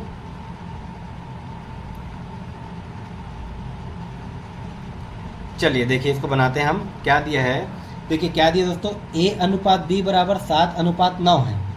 ठीक इसी प्रकार देखिए इसको एक बार मैं लिख लेता हूँ आपके समझने के लिए। देखिए क्या दिया है, A अनुपात B बराबर ये हमें दिया दोस्तों 7:9। ठीक है, ठीक इसी प्रकार देखिए B अनुपात C हमें और क्या दिया दोस्तों, B अनुपात C बराबर कितना दिया है, 5:11। ठीक है, ये डाटा हमें दिया गया है। तो हमें निकालना है दोस्तों ये आपका स्मॉल ए है, A अनुपात B अनुपात C, इसका वैल्यू हमें निकालना है। तो देखिए इसको निकालने का तरीका, इसको निकालने का ट्रिक क्या होता है, इसको कैसे निकाला जाता है। तो यहाँ पर आप पहले अनुपात को लिख लीजिएगा। ठीक है, चाहे आपका 3 अनुपात पूछ दिया जाए, चाहे आपका 4 अनुपात पूछ दिया जाए। मान लीजिए इसी प्रश्न में अगर आपको A अनुपात B अनुपात C अनुपात D करके पूछ दिया जाता, तब भी हम इसी प्रकार से निकाल लेंगे। ठीक है, ये होता है आपका ट्रिक। अब देखिए दोस्तों इसमें क्या बोला है, A अनुपात B बराबर 7:9 है। ठीक है, यहाँ पर देखिए A अनुपात B बराबर 7:9 है। जो वैल्यू हमें दिया गया उसको हम लिख लेते हैं। A अनुपात B बराबर आपका क्या दिया दोस्तों, आपका देखिए 7:9। A के जगह में हमने लिखा 7, B के जगह में हमने लिखा 9। उसके बाद देखिए आपको और कौन सा वैल्यू दिया है, B अनुपात C। ठीक है, मतलब B का वैल्यू कितने दिया है दोस्तों, 5। तो इसको हम लिखेंगे B के नीचे में। ठीक है, B के नीचे में हम लिखेंगे दोस्तों 5, और अनुपात में C का वैल्यू कितना है दोस्तों 11, तो हम C के नीचे में लिखेंगे हम 11। ठीक है, ध्यान दीजिएगा ये 5 की सीध में ये 11 लिखेंगे, यहाँ पर हमें नहीं लेना है क्योंकि आपके सेकेंड स्टेप में आ रहा है। अब यहाँ पर देखिए इसके सामने वाला जगह खाली है, इसके सामने वाला जगह खाली है। जिसके सामने वाला जगह खाली रहेगा हम उसी वैल्यू को उठा करके वहाँ रख देंगे। मतलब ये 9 के सामने वाला जगह खाली है, तो ये 9 को उठा करके अगर मैं यहाँ पर रख दूंगा तो ये हमारा हो जाएगा दोस्तों 9। ठीक इसी प्रकार 5 के सामने वाला जगह खाली है, तो ये 5 को मैं अगर उठा करके रख दूंगा तो ये भी हमारा क्या हो जाएगा 5। ठीक है, ये आपको होता है दोस्तों शॉर्ट ट्रिक इस प्रकार के प्रश्न को बनाने का। ठीक है, अब उसके बाद देखिए हम इसका टोटल अनुपात निकालेंगे तो किस प्रकार से हो जाएगा दोस्तों, ये हमारा हो जाएगा देखिए 7×5, ये हमारा कितना हो गया दोस्तों 35, 7×5 35 अनुपात, ये हमारा हो जाएगा दोस्तों 5×9 45। ठीक है, अनुपात ये हमारा हो जाएगा दोस्तों 11×9 99। ठीक है, 11×9 99। अगर ये तीनों जो है कोई समान संख्या से कटेगा तो उसको हम कटा देंगे, नहीं कटेगा तो यही हमारा क्या हो जाएगा दोस्तों हमारा आंसर। देखिए कितना हो गया 35:45 अनुपात 99, जो कि आपका किस में दिया गया दोस्तों, आपका देखिए 35:45 अनुपात 99, जो कि आपका दिया गया ऑप्शन नंबर ए में। बिल्कुल इसी प्रकार से ये क्वेश्चन बनेगा। ठीक है, तो उम्मीद है आप सभी को ये सभी ट्रिक बहुत ही अच्छे तरीके से समझ में आया होगा। तो चलिए हम चलते हैं, हमारा अगला क्वेश्चन क्या दिया है। देखिए क्वेश्चन नंबर 25 क्या दिया है। देखिए 2 के पावर में दोस्तों 50 है। ठीक है, उसके बाद देखिए 3 के पावर में या फिर 3 के घात में 40 है, 4 के घात में 30 है, 5 के घात में 20 है। में सबसे बड़ी संख्या कौन सी है। तो फिर बनाइए इसका राइट आंसर, कमेंट कीजिए क्या हो जाएगा। इसी प्रकार से दोस्तों ये है आपका आज का लास्ट क्वेश्चन है, तो सभी से बनना चाहिए। यहाँ तक आपने बहुत ही अच्छे तरीके से साथ दिया है। तो चलिए देखते हैं इस क्वेश्चन को बनाकर ये कैसे बनेगा। देखिए क्या दिया है। सबसे पहले क्या दिया दोस्तों, आपका 2 के घात में 50 है। ठीक है, देखिए कभी भी इस प्रकार से प्रश्न आ जाए तो हम क्या करेंगे, हमें या तो आधार को समान करना है या तो दोस्तों हमें घातों को समान करना है। ठीक है, या तो हम आधार को समान करने की कोशिश करेंगे या तो हम घातों को समान करने की कोशिश करेंगे। तो यहाँ पर देखिए आपके ये आधार है, 1 है, 2 है, 3 है, 4 है, 5 है। तो यहाँ पर ये आधार तो समान होने का कोई चांस नहीं है, तो हम करेंगे दोस्तों घातों को समान। ठीक है, तो यहाँ पर देखिए हम घात को किस प्रकार से समान करेंगे। 2 के घात में 50 है, 2 के घात में 50 है दोस्तों। तो इस 50 को मैं और किस प्रकार से लिख सकता हूँ, इसको मैं लिख सकता हूँ 2 के घात 5 और ये पूरे के घात में दोस्तों 10। ठीक है, मतलब ये 5 दाम कितना हो जाएगा दोस्तों 50। ठीक है, एक फार्मूला हमने पढ़ा है दोस्तों, a का पावर m और ये पूरे का पावर n बराबर ये क्या होता है। तो यहाँ पर हम a को एक बार लिखते हैं, ये हो जाता है दोस्तों आपका m इंटू n। ये होता है आपका m इंटू n। ये हमने घातांक के नियम में पढ़ा हुआ है। ठीक है, ये हम घातांक के नियम में पढ़ा हुआ है। मतलब यहाँ पर ये देखिए 2 के घात 5 और ये पूरे के घात में 10 है। मतलब ये क्या हो जाएगा दोस्तों आपका 5 धाम 50। ठीक है, ये हो जाएगा आपका 5 धाम 50, मतलब 2 के घात 50। मतलब 2 के घात 50 को हम इस प्रकार से लिख सकते हैं। ठीक इसी प्रकार से देखिए इसी रूप में हम 3 के घात 40 को कैसे लिखेंगे। तो इसको मैं देखिए 3 के घात 4 और ये पूरे के घात 10 के रूप में लिख सकता हूँ। ठीक है, 3 के घात 4 और ये पूरे के घात 10 के रूप में लिख सकता हूँ। ठीक इसी प्रकार 4 के घात में अगर 30 है तो इसको मैं किस प्रकार से लिखूंगा दोस्तों, इसको मैं लिखूंगा 4 के घात 3, इसको मैं लिखूंगा 4 के घात 3 और ये पूरे के घात में क्या हो जाएगा दोस्तों 10। ठीक है, ठीक इसी प्रकार में ये हमारा हो जाएगा देखिए 5 के घात 20 है। तो ये हमारा, इसको मैं किस प्रकार से लिख सकता हूँ 5 के घात 2 और ये हो जाएगा दोस्तों पूरे के घात में 10, मतलब ये 10 दूने 20। ठीक है, अब यहाँ पर देखिए आपको सभी जगह घात जो है समान रूप से दिख रहा होगा। ठीक है, यहाँ पर भी आपका ये घात 10 है, यहाँ पर भी आपके ये घात 10 है, यहाँ पर भी आपके ये घात 10 है, यहाँ पर भी आपके ये घात 10 है। ठीक है, हमें जो है घात, सभी का घात जो है समान रूप से मिल गया। अब ये घात की ये जो ब्रैकेट के अंदर में, इसको हम एक स्टेप सॉल्व कर लेते हैं। मतलब ये 2 का घात 5 है, मतलब 2 का 5 बार गुणा, तो ये हमारा कितना हो जाएगा दोस्तों 2 गुणित 2 गुणित 2 गुणित 2, मतलब 5 बार गुणा करने पर ये हमारा कितने बार में आ जाएगा। यहाँ पर मैं इसको कर देता हूँ 2 गुणित 2 गुणित 2 गुणित 2 गुणित 2। ठीक है, हमारे 3 और 2 5, 2 दूने 4, 4 दूने 8, 8 दूने 16, 16 दूने 32, मतलब 2 के घात 5 करने पर ये हमारा कितना आ जाएगा दोस्तों 32, 32 के घात में 10। ठीक है, ठीक इसी प्रकार 3 के घात 4 करने पर ये हमारा कितना आ जाएगा दोस्तों 3 तिया 9। ठीक है, 3 तिया 9, 9 नहीं है, ये हमारा कितना आ जाएगा 81। ये हमारा कितना आ गया दोस्तों 81 और इसके घात में क्या हो गया 10। ठीक इसी प्रकार 4 के घात 3 करने पर 4 चौक 16, 16 चौक 64, ये हमारा कितना आ गया दोस्तों 64। ये हमारा आ गया 64 के घात में 10। ठीक इसी प्रकार दोस्तों 5 के घात में 2, 5 के घात 2 करने पर ये हमारा कितना आ जाएगा दोस्तों 25 और ये क्या हो जाएगा दोस्तों आपका 25 के घात में 10। ठीक है, अब यहाँ पर देखिए सभी का घात जो है समान हो गया।